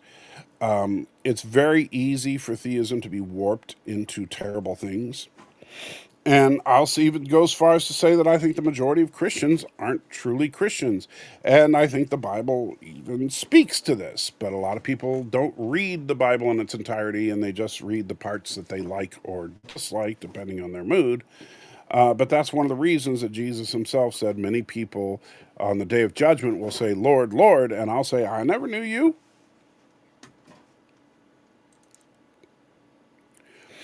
So zero first-hand accounts about any of the miracles Jesus said in Christian legends to have performed. That's patently false. The gospel, I'm trying now, you got me having to think because I don't have all my notes in front of me with that stuff. But let me look at the list. Man, I am drawing a blank. And by the way, it's not that I'm dumb. I'm just, unfortunately, so we have Matthew, Mark, Luke, and John are the four Gospels. Now, John was believed to have been an eyewitness. Luke was not an eyewitness. Matthew was an eyewitness. People debate about Mark. However, we also have the various books written by Paul, who, while not an eyewitness to Jesus in his first 32 years of life, was a direct witness to a post-crucifixion risen Christ. How good are you at chess? I would say better than someone who's never played it before, but not great. Stan says, sorry, I gave Wesley Italian lots of angry Islam. Oh, I have no problem with that, Stan. That's why you have moderation abilities. If you see someone, anybody that's a moderator, if you see someone trolling like that, I have no problem with putting them in timeout because that kind of stuff is stupid. Wesley Curry the second randomly goes on a live stream and says random crazy things. Yes, I've seen him before. He must have returned. So those are old messages that got deleted on YouTube. Those Wesley, yeah, I'm sorry that because I'm just on my streaming software. It doesn't delete comments if you delete them. Let's see. Wesley needs to get out. Yeah, Wesley was an idiot. I'm sorry, and I don't like being insulting and dismissive of people, but at the same time, if that's the way you're going to represent yourself and you want to, either you're just a troll or you are patently insane. Saw a video on here the other day. Salty seems like old Jim Baker is back to his old tricks now. Unfortunately, I have not seen that. I didn't know Jim Baker was still alive. But yeah, unfortunately, the old televangelist crowd, they do not do Christianity any favors. Excuse me. Man, it's starting to catch up with me, all this talking. Wesley needs to stay out, I agree.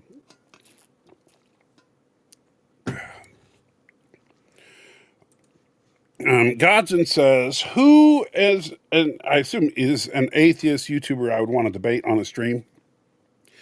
Well, the problem is that I would want to debate an atheist who is genuinely convicted in their atheism, who's not afraid to defend their position, and is also willing to have I don't want to have a hard-ass debate on it. I would want to have a conversation.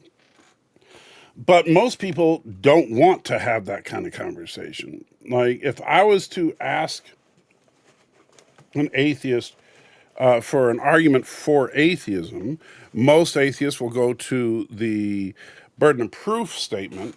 And when I offered my counter to the burden of proof, they would just not talk about it anymore.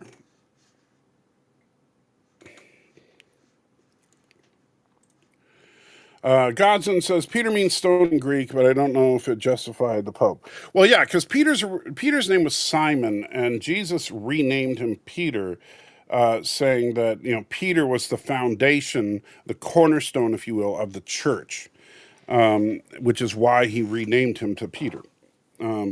But yeah, that doesn't make him the Pope.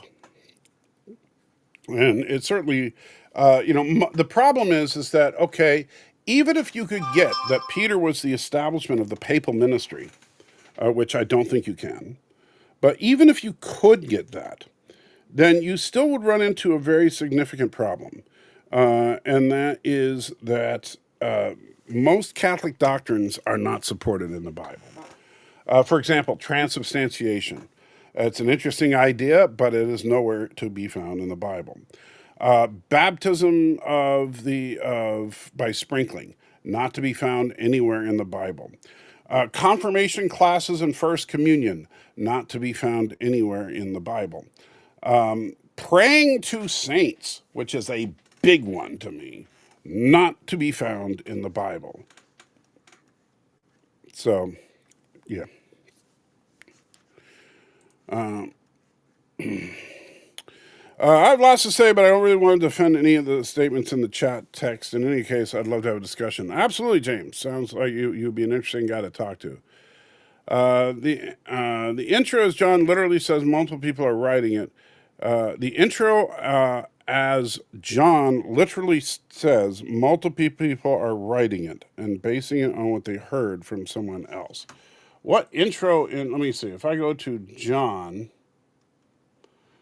so the intro of John is, in the beginning was the Word, and the Word was with God, and the Word was God. He was with God in the beginning, and all things created were through him, and apart from him, not one thing that was created that has been created. Life in him, blah, blah, blah, blah. There was a man named John who was sent from God. He came as a witness to testify about the light so that you may believe him. He was not the light, but he came to testify about the light. I don't see anything here about multiple authors. He was in the world was created through him. He came to the people. Talking about John the Baptist here. Word became flesh, looked to residency among us, who observed the glory of one and only Father. John testified concerning him and exclaimed, maybe this is what you're talking about, verse 15. John testified concerning him and exclaimed, this is the one whom I've said. Now this is John, the author of the book of John, talking about John the Baptist, two separate people, and talking about John the Baptist's testimony about Christ. So, but it's not saying that the book was written by multiple people. So maybe I don't understand. So try to clarify. I know you don't want to make big, long arguments in the chat, but please try to clarify that one. Speaking of Wesley, Friday, I saw an Outer Limits reboot episode that had Will Wheaton in it along with Robert Patrick. Well, I would certainly not want to watch it then because you know how I feel about Will Wheaton. When it comes to Christian-themed theism, and also other literal person God-isms, or specifically Abrahamic, I am a hard atheist. I accept burden of proof against it. Whereas, I'm only agnostic about some theisms, and actually lean towards some theisms. Well, then you're not an atheist. You're just not a Christian. If you want to acknowledge that you believe God exists, you just don't believe it's the Christian God, that's a very different discussion than if you want to say God doesn't exist, which is what atheism is all about. And I think that's the problem.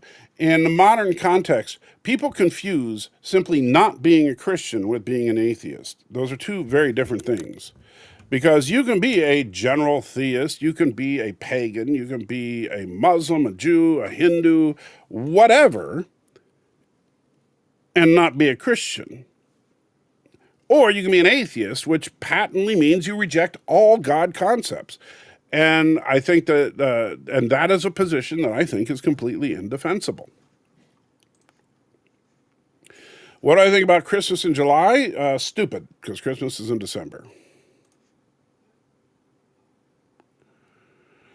It's not the part I was thinking. I have to find it again, but yeah, looking it up. Okay. Yeah, because I'm very curious to know what you're talking about. I mean, you might be thinking of Luke, and because Luke writes in his gospel that because Luke was not an eyewitness and he doesn't claim to be, and he actually writes in his gospel that he sought out the testimony of others to gather them together into a singular volume. That was the whole point of his gospel. So, but Luke never claimed to be an eyewitness. He claimed to interview eyewitnesses. There's video on here about a female Republican and her comment about Trump's Medicaid cut. Some in attendance asked her about them and may end up causing people to die. Her response was, people die all the time. Hope she gets voted out of office. Well, I'll tell you, look, I was going to make a big stink about it, but I'm not. But I'll mention it here. I mean, there's only about 20 people watching, so it's not like this is a big deal. So I did something when the big, beautiful bill passed. I did something that I've never done before, never thought I would ever do, but I decided to. And that is I wrote my two senators here in Tennessee.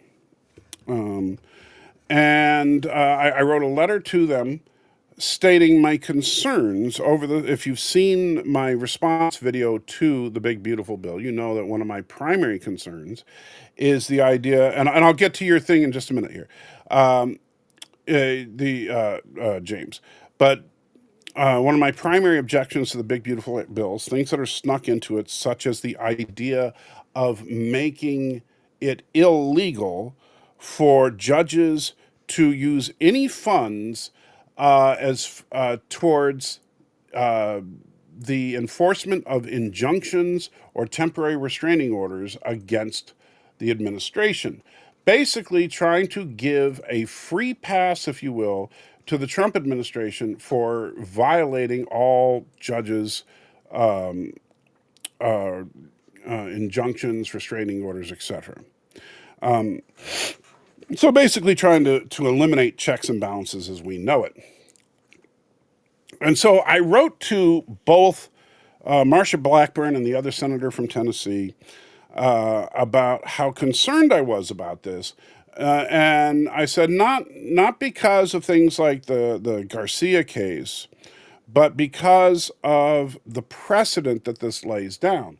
If we take away the ability for judges to invoke any kind of injunction or whatever against the executive branch, what happens in 4 years when, AOC or Jasmine Crockett or some other crazy liberal take the White House, right? What's to stop them from going all hog wild with executive orders and doing things that are clearly unconstitutional? And anytime a judge offers an injunction, say, hey, we can ignore it. Trump set that up, right? That's a major problem. And so they both, now I wrote them the day that the big beautiful bill came out, the same day that I recorded that video. So I don't know what the date was, but you know. And they both responded with an auto-generated response that basically just said, thank you for your letter. All of our letters are read by, the senator, and you will get a response soon. And I said, okay, great. So I got a response from Marsha Blackburn. Still haven't gotten a response from the other senator, but I got a response from Marsha Blackburn just a couple days ago. And it says, and I will quote, "Dear Michael, thank you for contacting me regarding the decisions made by United States District Court judges." I never mentioned any decisions made by United States District Court judges except to say that I wasn't concerned with it. I always appreciate hearing from Tennesseans. As President Trump has been hard at work fulfilling the electoral mandate delivered by voters last November, federal district judges have increasingly and inappropriately inserted themselves into the national policy debate. More than 2/3 of all universal injunctions issued over the past 25 years were levied against the first Trump administration. To which, okay, so are you saying, though, that the other third that was levied against other presidents, so I presume Biden, Obama, Bush, you said the last 25 years, so, because if you go more than 25 years, obviously that number changes dramatically. But if is the other third, is that all bad too? Or, or is it just because your boy Trump has been violating the law more than any other president in recent history? And I think that's the problem, because Trump blatantly breaks the law. And if he breaks the law, it's the judiciary's job to put a stop to it. Anyway, as of March 2025, such injunctions levied against his second administration have already surpassed the total issued against the Biden administration during his entire 4-year term. Well, again, maybe that's because Trump blatantly violated the law more than Biden did. To combat judicial activism, I ordered Senator Chuck Grassley. I joined Senator Chuck Grassley in introducing S-1206, the Judicial Relief Clarification Act. This bill would prohibit federal courts from ordering relief to anyone except the parties properly before them under the federal civil procedure, thus ending the harmful practice of federal district judges issuing nationwide injunctions. In other words, she supports the idea that federal judges should not be able to do their job. Thank you again for contacting me about this issue. As a member of the Senate Judiciary Committee, which is really scary, which has jurisdiction over this matter, I will be sure to keep your comments in mind, which she completely ignored and didn't even address in this letter, should the Senate consider any related to this issue. Again, thank you for taking the time to contact me. If you would like regular updates from my work in Tennessee, please sign up for my weekly newsletter, which, by the way, she signed me up for, even though I didn't ask for it. So I had to unsubscribe from it. Or follow me on Twitter, Facebook, and Instagram. I'm surprised she's not on True Social. Sincerely, Marsha Blackburn, United States Senator. So I will say this. And I will never, I don't care who's running against her, I will not vote for Marsha Blackburn ever. Because she not only ignored what I had to say, but she basically twisted it around to make it sound like I supported what I was saying I was against. So, Marsha Blackburn, if you can hear me, F you. And by the way, if I suddenly disappear, you can blame Marsha Blackburn. All right, so John 21:24. All right, so let's take a look at John 21:24. Okay. So John 21, to give people context, is the final chapter in John. 24 is actually the second to last verse in the entire book. So, this is the disciple who testifies to these things and who wrote them down. We know that his testimony is true. And there are also many other things that Jesus did, which if they were written one by one, I suppose not even the world itself could contain books that were written, the books that would be written. That's not suggesting that, I guess what I'm confused about is nowhere in there does it suggest there are multiple authors of John. It's saying this is the disciple who, in other words, this is a salutation, if you will, at the end of a book. He's saying, this is me, the disciple, who testifies to these things, and I wrote them down, and we know that this testimony is true. Now, I understand that here's one of the problems that we see in the way that this is writing and where the context kind of falls apart, is that we forget that most of, John probably didn't physically write the book of John. He worked with a scribe, and so the scribe wrote down what John would say, right?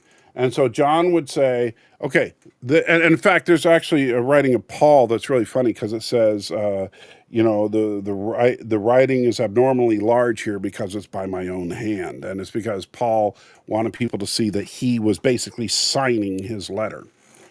But it says, this is the disciple who testifies these things and who wrote them down.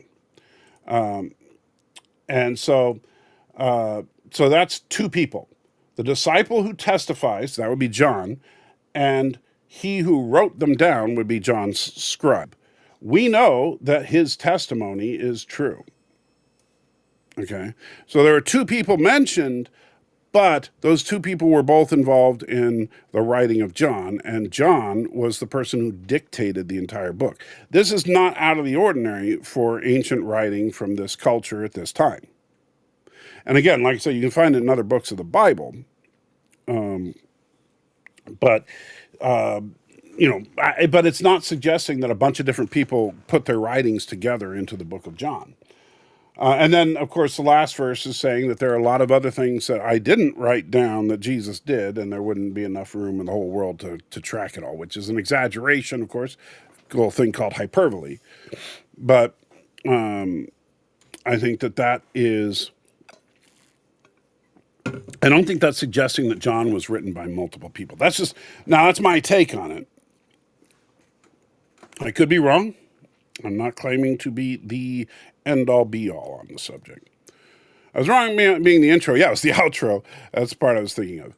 Though in the first chapter of John, where in two different places the speaker speaks in the first person plural.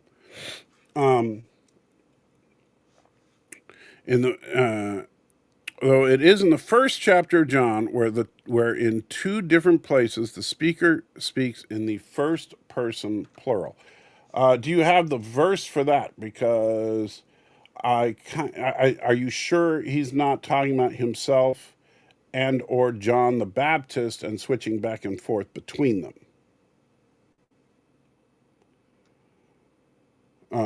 So tell me what verse you're talking about so I can get a little bit of context there. Sabretooth versus werewolf. I would say Sabretooth. 17 people are now watching. Yes, indeed. James says, I agree about the Trump administration. I would describe that as being blatantly mafia in their behaviors, although Marsha Blackburn has earned a reputation as being a low-key psychopath and gaslighter. Yeah, I'm not a big fan of Marsha Blackburn, but that letter any and all respect I may have for her. Good thing there are not more trolls in the chat. And when I moderate Myth Vision live streams, I get a lot of trolls, mostly angry fundamentals. Yeah, unfortunately, the angry fundamentalists will come after me every once in a while, but not as often. Because I think they, in essence, think I'm on their side. But yeah. I've had trolls leave comments in the comments on TikTok, try to troll me, and it's raining where I am. Well, that's funny, Godson, because most of the time you are a troll. I mean, I'm not saying that to be mean, just a fact. So I'm looking, and James, before I wrap up, if you can, I do want to see what you're talking about as far as the first person. Okay. We know that his testimony, grammatically speaking, we from him, he is not part of the we grammatically, at least in English, but I admit it's worded wonkily. If you're going back, so you're going back to the chapter 21 thing. Well, if we look at the Hebrew there, let me switch. Continue. Okay. So,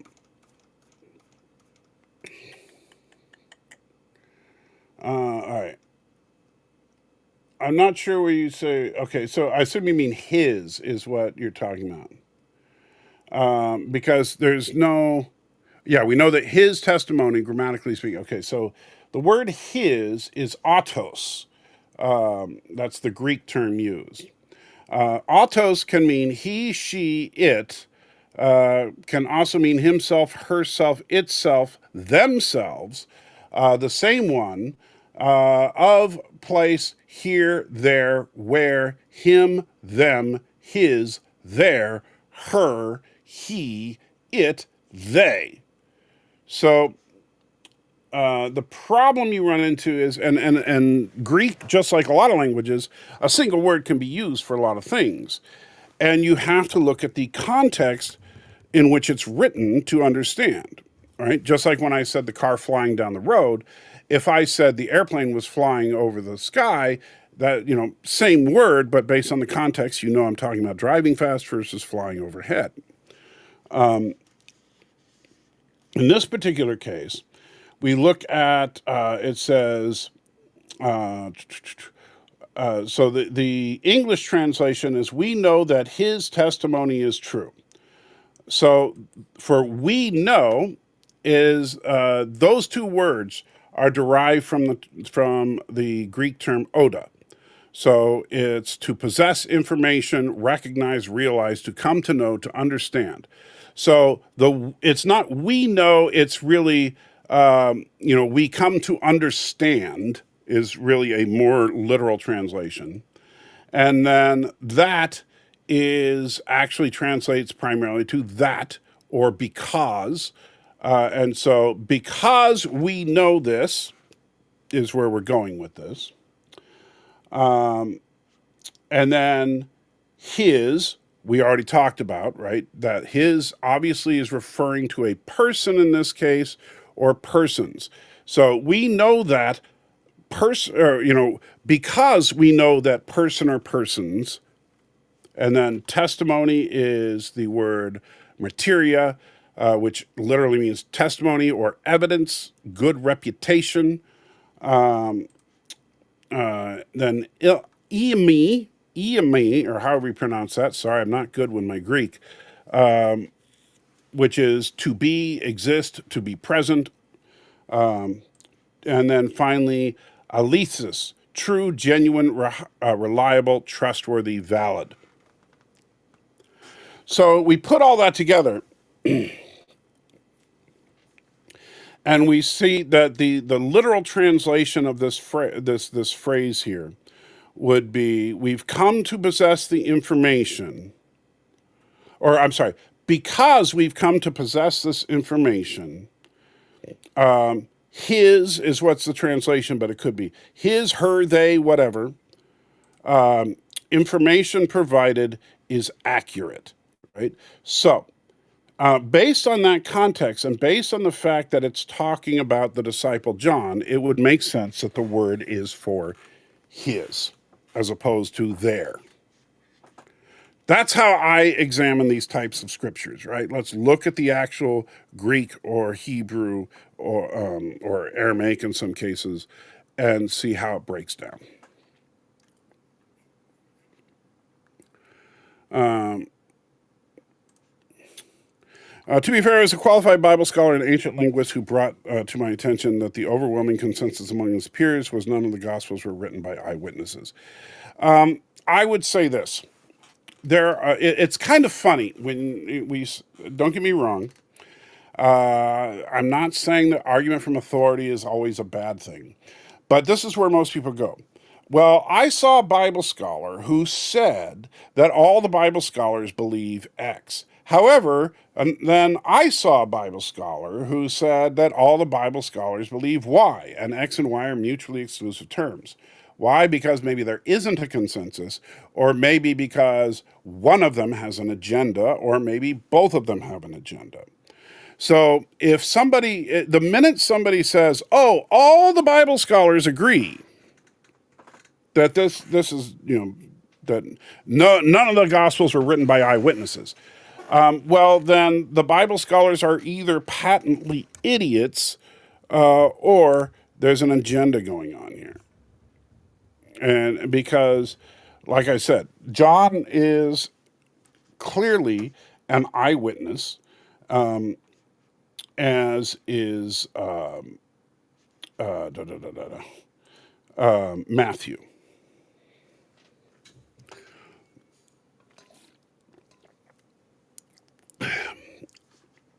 In fact, one of the interesting things about the book of John is John even has this tendency to, and one of the things you can, when you look at ancient writings, John tends to exaggerate himself a little bit in the narrative.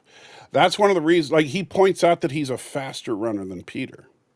He refers to himself as the disciple that Jesus loved, while even though Jesus also clearly loves all the other disciples. John's character certainly comes through in the book of John, which I think is interesting. Godson says hockey player versus football players. If the hockey players have their sticks, then I would say the hockey players win. Also, if they're fighting on ice and they have their skates. However, if they're fighting on AstroTurf and the football players have their cleats, even if the hockey players have their sticks, so they're going to have a hard time walking around on ice skates on AstroTurf. So I would give it to the football players. Is the book of John's writer understood by scholars to be saying that there is an unnamed we who are writing down what they heard from a witness? Yeah, that would be the scribe that John employed. That's what I'm talking about. And that is not uncommon, because not everybody who, in fact, like if you, Paul, for example, was a Pharisee before he was an apostle, and he was not a scribe, right? And you would generally have a scribe write these things down. They didn't write them down themselves. That's just, it would be the equivalent of suggesting that I didn't actually write something because I typed it into my computer and my computer printed it, right? That's the equivalent of a scribe back then. A scribe was the instrument that you used to document something. And people don't understand what scribes really were. I mean, these were dedicated people. They dedicated their entire meaning of life was to writing things down accurately. That's all that they did. That was their career. And many people who were notable individuals would have personal scribes. John obviously employed a scribe or scribes to document his gospel. Now, it's entirely possible that either John couldn't write or simply didn't have the ability to write in proper Greek, or possibly just wanted to, didn't like the idea of writing an entire book. But remember, writing a book wasn't as easy as hitting a keyboard like it is today. Writing was a very, very specific skill set that not everybody had. In fact, very few people had, which is why there were scribes. Reading was a lot easier than writing back then. They possibly couldn't have read they probably couldn't all read or write. Well, as far as the, it's very likely, at least, if you look at it, it's very likely Peter he could probably read, but there's no chance Peter could write. Remember, Peter was a fisherman by trade. He would have no reason to develop the skill of writing. Reading would be interesting. It would be necessary for his work, because he would have to be able to read contracts and stuff and be able to sign, which, signing is different than writing.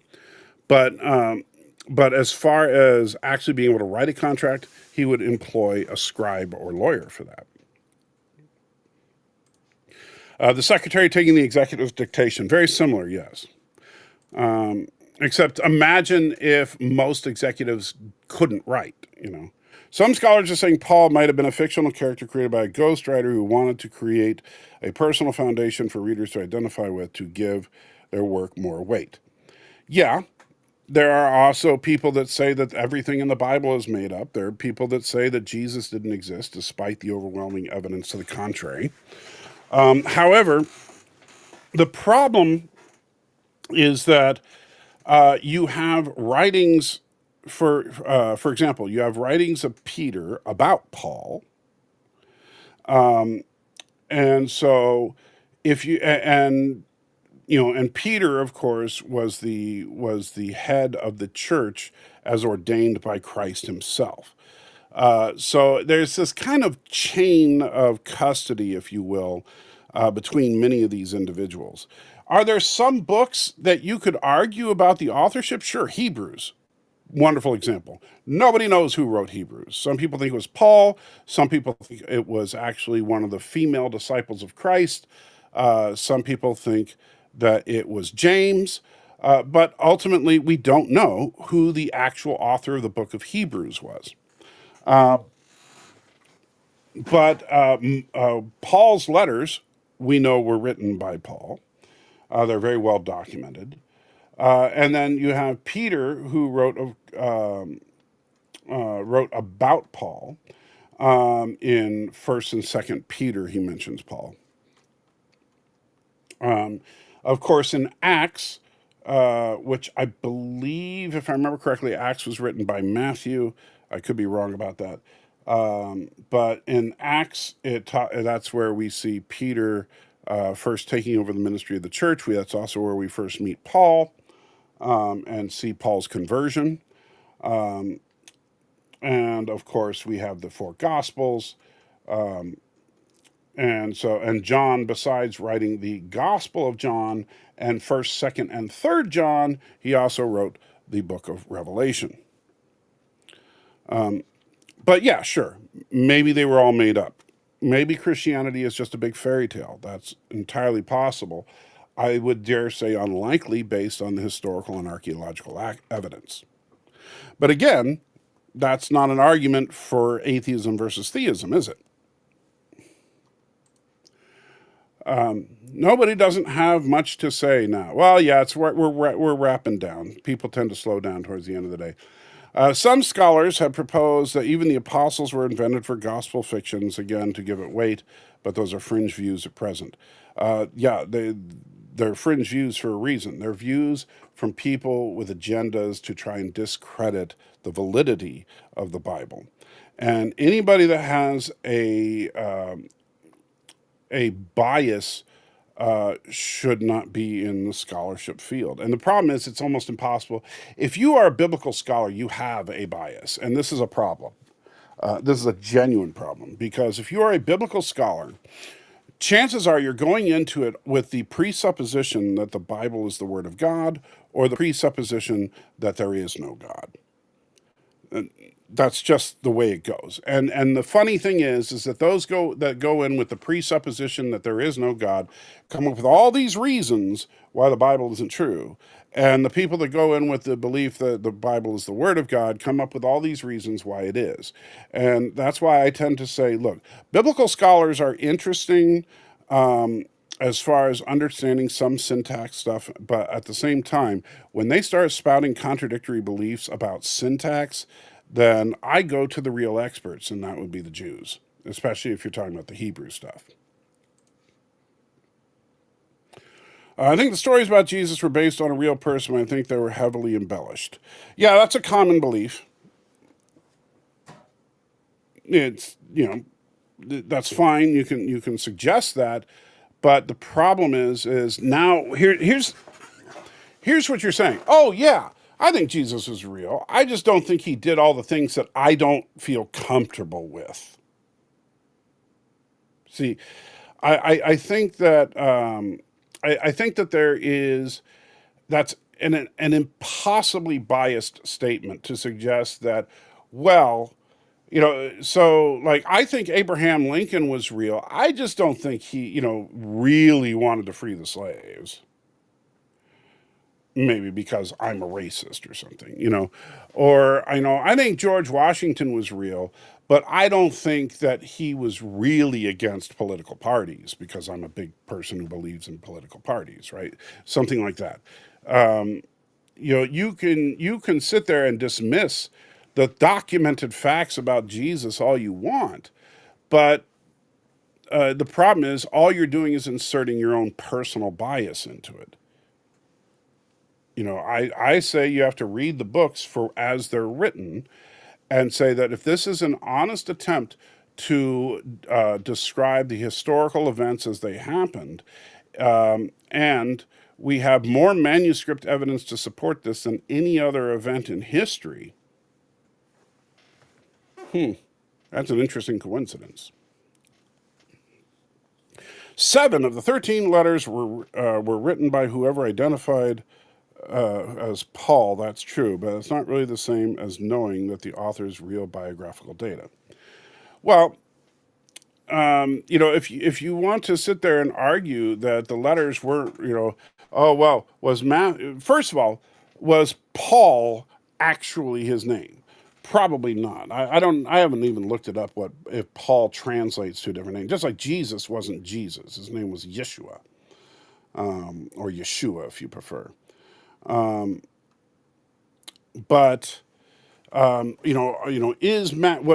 person that we commonly call Matthew, the disciple of Christ, the one who's autistic and the chosen, is that the person who wrote the book of Matthew? Some people will argue yes, some people will argue no. And the problem is that this is where church tradition does, in fact, come in handy. Because what a lot of people forget, and I want you to take this into account, James. Seriously, think about this for a minute. One of the reasons people say, oh, we don't really know that Matthew wrote Matthew, because nowhere in the book of Matthew does it say, by the way, this is being written by Matthew, right? Just like when you talk about 7 of the 13 letters written by whoever identified as Paul, the only reason you say only 7 is because the others don't say, by the way, this is Paul. In the others, in the 7 you're talking about, it does specifically have Paul's salutations in it. Or there are people that say maybe it was written by Paul's assistant or something. But when you look at this stuff and you say, you see, since we don't have a clear signature, we don't have, a digital timestamp that shows exactly who wrote this and what day it was written and all that. Therefore, we don't really know. Here's what we forget. The church was founded, what we call the Christian church, was founded during the events depicted in the book of Acts, right? That's the whole point of the book of Acts, is it's the establishment of the early Christian church. Not only that, but it's the establishment of the evangelizing process where new churches are planted all around the Mediterranean. And then we see some of the result of that in the letters of Paul later on. Now, that means that at that point, the church existed. Now, I don't hear anybody, no matter how crazy they are with their conspiracies about everything being made up, I don't know of anybody that doesn't believe that the church actually existed in the first century. So, why is that important? Because who else existed in the first century? Well, Peter, Matthew, Paul, Mark, Luke, right? These guys all actually existed. If, assuming they're real people, they would have existed in the first century, clearly, because they couldn't have been disciples of Christ and contemporary writers of the disciples of Christ if they were not, around during the first century. The possible exception might be Luke, because he didn't write anything as an eyewitness. He wrote it specifically as a person gathering interviews from eyewitnesses. But all those people would have had to have existed in the first century if they were eyewitnesses to anything. So when you get to that, guess what the church did? Do you think that everything ever written by the ancient church is in the Bible? Because newsflash, no. The vast majority of the writings of the ancient church fathers are not in the Bible. Because one of the rules of canon for the Bible, even in those earliest days, was that anything that was to be considered scriptural had to be written by a person who was a direct apostle of Christ, meaning they worked with Christ directly, or, like in the case of Luke, everything they got was taken from apostles of Christ. So that's why we narrowed down the canon of the Bible to what it is. If it was not written by an apostle, or taken as from an interview with an apostle, it is not considered scripture. Period. As far as New Testament stuff. Now, the interesting thing is, you could make the argument that Paul is an exception to that rule, because Paul and Christ never met when Christ first lived, up until the point of the crucifixion. There's no documentation of Paul and Christ ever meeting prior to the road to Damascus. However, Paul then did have the strange encounter with Christ on the road to Damascus, and converted from being a Pharisee to being the first and greatest evangelist of all time. And what's interesting about that is that Peter, that's one of the reasons that Peter affirms Paul, and saying that and this is in I can't remember if it's 1st or 2nd Peter, but Peter writes that the words of Paul are scripture. And so as such, he has affirmed that Paul is on the same level as any of the apostles. However, outside of those people, nothing that anybody, if you just happen to be a rabbi that converted to Christianity in the 1st century, just because you wrote some interesting papers on the subject doesn't mean it's going in the Bible. However, a lot of that is in the church record.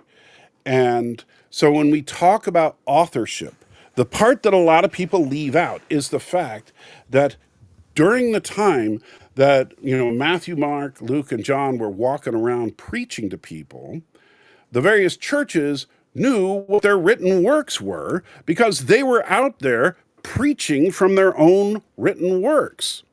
And as such, we knew there was no question as to who wrote Matthew, because Matthew was the one out there preaching it. And Matthew had scribes make copies of his document and give them to various churches to use. And so Matthew didn't have to sign his name to it for people to know it was written by Matthew, because Matthew gave it to them. And so we forget about the fact that the early church already knew. They didn't need someone to validate who the writer was, because it would be like if Richard Dawkins handed you a paper he just wrote, and then 100 years later someone says, well, how do we know Richard Dawkins wrote that paper? He didn't sign it. Maybe James just wrote it and pretended that Richard Dawkins wrote it, right? That's kind of the problem.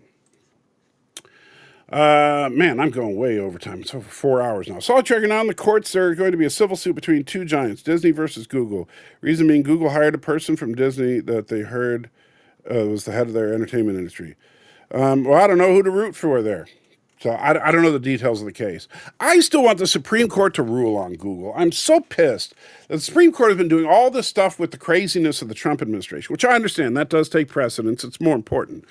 But I really want them to rule on the Google case, because I want the death of the algorithm. I absolutely do. Who will win between these two giants? Whichever one has better lawyers. How much longer are you going to stream? Not long. I've been going for 4 hours and 6 minutes. And it's almost 3 o'clock, and I got to drive for at least 6-7 hours today to make up for what I need. Said person was put in charge of the YouTube TV department. Okay.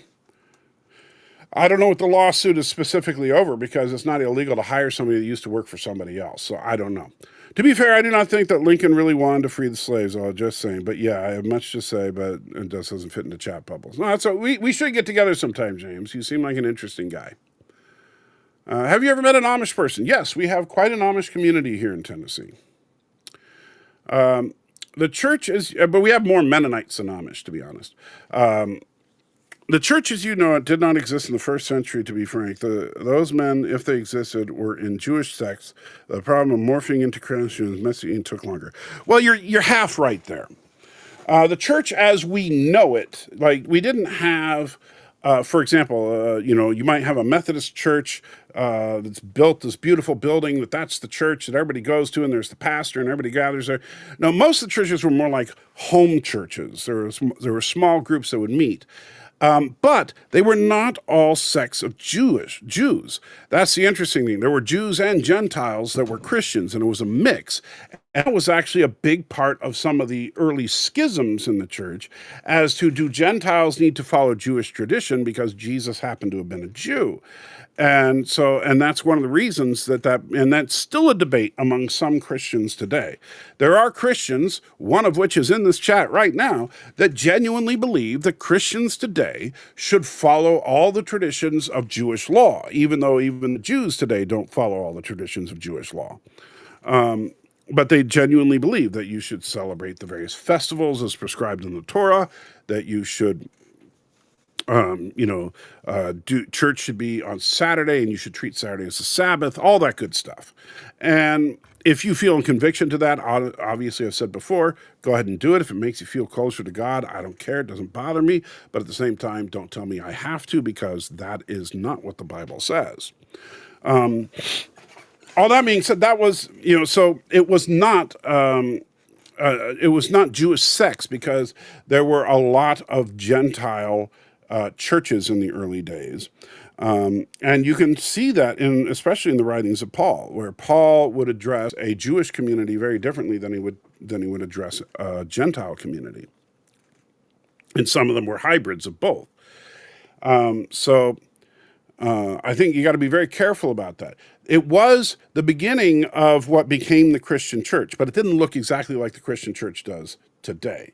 The churches were smaller. They tended to meet in homes and small venues, and it gradually grew over time. But those church fathers did write things down, and a lot of those writings still exist today. And, unfortunately, the Catholic Church has gathered a lot of it together, and so that's one of the reasons they claim ownership of Christianity. But at the same time, the Catholic Church and the Orthodox Church, by the way, I will grant them this, both spawned directly from these early churches. So like the Church of Rome that was founded by Paul eventually became the Roman Catholic Church. But that's not the church as a whole. Like Peter wasn't the Pope in Rome, right?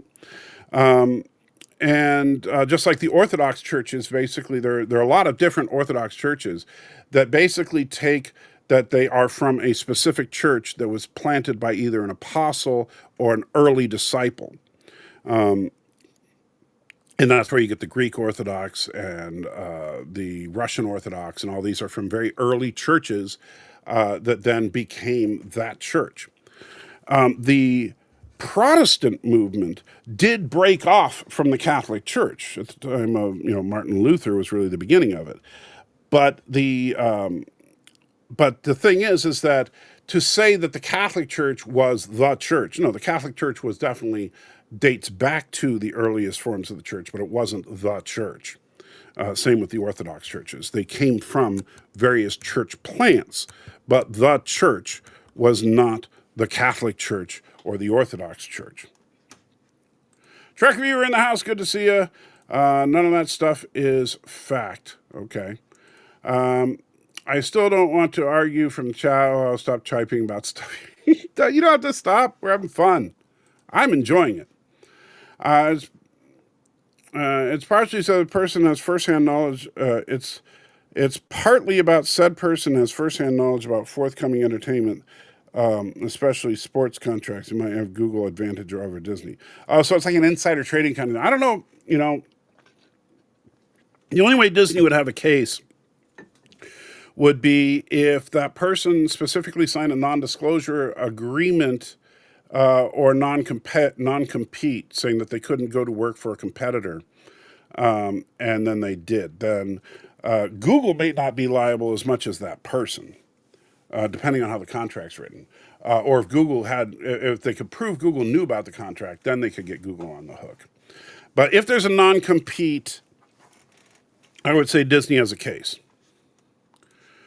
My understanding, Paul, is he was trying to open a door for the Gentiles to join Judaism, but to be treated as a graft onto the Judaic vine, but not the vine and not subject, but not the vine, and so not subject to Mosaic laws. I think you're kind of, well, here's the problem. I think that the vine was neither Judaism nor Gentileism, if you will. It was Christianity. That was the birth of Christendom. And yes, the Jews, as the chosen people, were already there. But as Christ's whole vine parable works, is that those Jews that rejected the Messiah, because the Jews basically should have known better, is kind of the idea here. And so those Jews that rejected the Messiah withered and died and fell off the vine. Meanwhile, those that were not on the vine were grafted on. That doesn't mean they need to change their, because the funny thing is, and this is, I think, at the core of it, and if you read if you read the actual writings in the Bible, it's very interesting. Christ did not give a crap about your religion.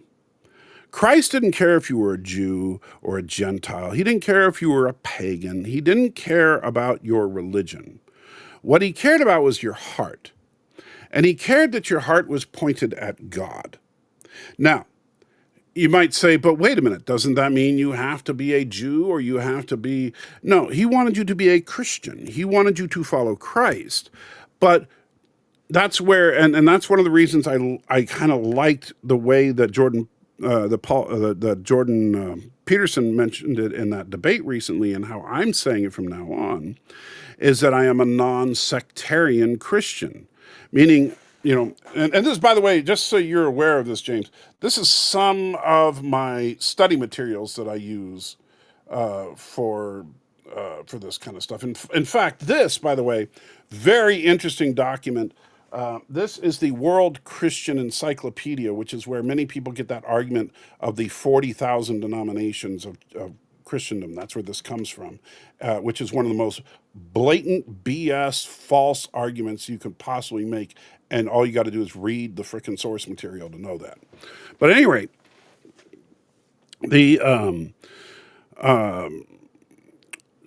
but Jesus didn't care about whether you follow the Mosaic tradition laws, right? As far as like the stuff that comes in Leviticus and Deuteronomy and that kind of stuff, that's all stuff that he's not so much worried about. And if you look at the book of Exodus, which is where the law is actually handed to Moses, the law is pretty clear and cut and dry on a lot of things. And in fact, you can see the basis for the American judicial system.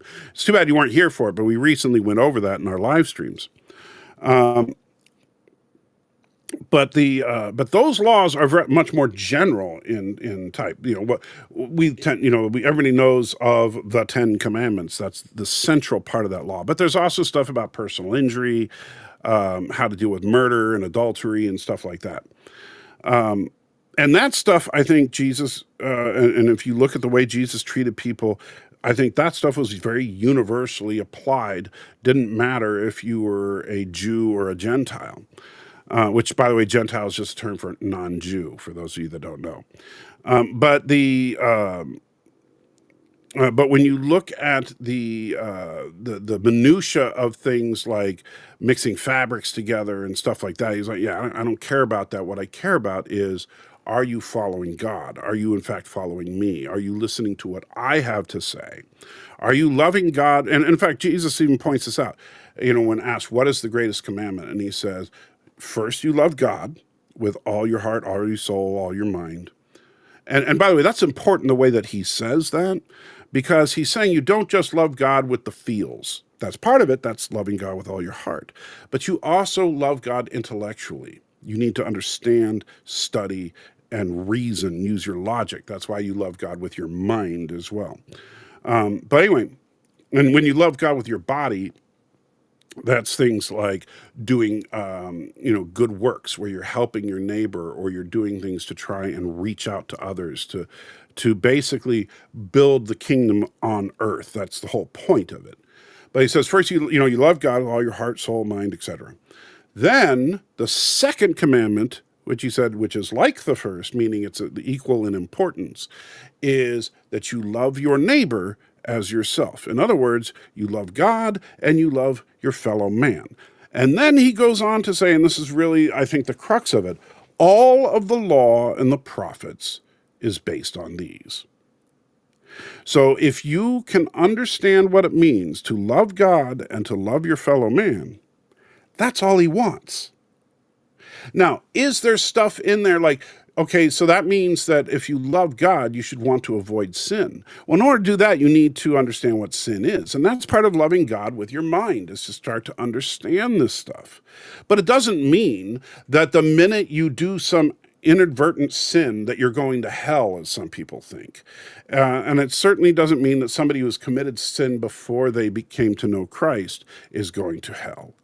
You know, and a lot of people get worked up on this sin or that sin. What God cares about is love God and love your fellow man. And as you walk through this, salvation comes first. The minute you commit to that, you are saved, buddy. You are, and that's the funny thing. It's very different than most other religions. Most other religions, even Catholicism, you have to do step 1, step 2, step 3, step 4, step 5, step 6. Now you're saved, right? With Christianity, it's like you're saved. Now do step 1, step 2, step 3, step 4, you know. And so when you're saved wherever you are, whatever you're doing, however messed up you are. But you then need to love God and love your fellow man. And by doing so, you start to learn more about what you should be doing and moving in that proper direction. And that's what it's really all about. Unfortunately, a lot of people get worked up in the minutia of this command or that command, when that's not what Christ is all about. And the thing is, it's blatantly clear if you just read it. But what happens is a lot of churches, and atheists do this too, is they'll select their favorite verses that try to reinforce whatever it is that they're trying to say and use those and ignore greater context. It would be as if I said, and I'll finish this tirade with this.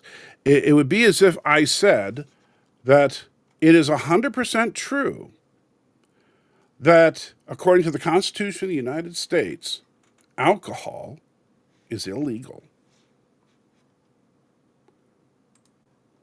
It is unconstitutional for you to make and transport and everything alcohol.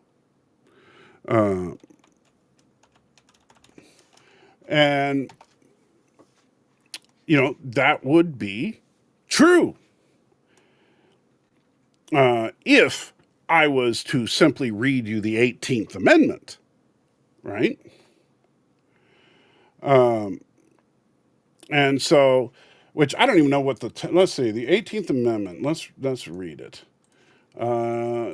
Because the funny thing about the Constitution is just because it's no longer valid doesn't mean it's not there. Let's see, this Constitution, 18th Amendment. Okay, here is the 18th Amendment, verbatim. After 1 year from the ratification of this article, the manufacture, sale, or transportation of intoxicating liquors within, the importation thereof into, or the exportation thereof from the United States and all its territories subjects to the jurisdiction thereof for the beverage purpose is hereby prohibited.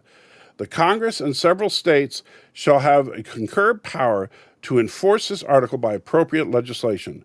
This article shall be inoperative unless it shall be ratified, blah, blah, blah, blah, because all constitutional amendments need to be ratified. So there you go. That is the 18th Amendment. And here's the funny thing. So the 18th Amendment forced America to be sober, right? So what's the 19th Amendment? Oh, yeah. Women can vote. So as soon as America got sober, we said, you know what? Women should be able to vote. And then we got the 20th Amendment, right? That put term limits. Let's see. It's just 19th Amendment looks like, man, I don't even know. Or the 20th Amendment, terms of president and vice president shall end at noon on the 20th day of January, and terms of senators and representatives noon on the 3rd day of January. So it's just setting up some housekeeping as far as when terms start and end. And then the 21st Amendment is the 18th article of amendment of the Constitution is hereby repealed, as well as a couple other things. So It is 100% true that the Constitution prohibits alcohol, but it's also true that it amends that.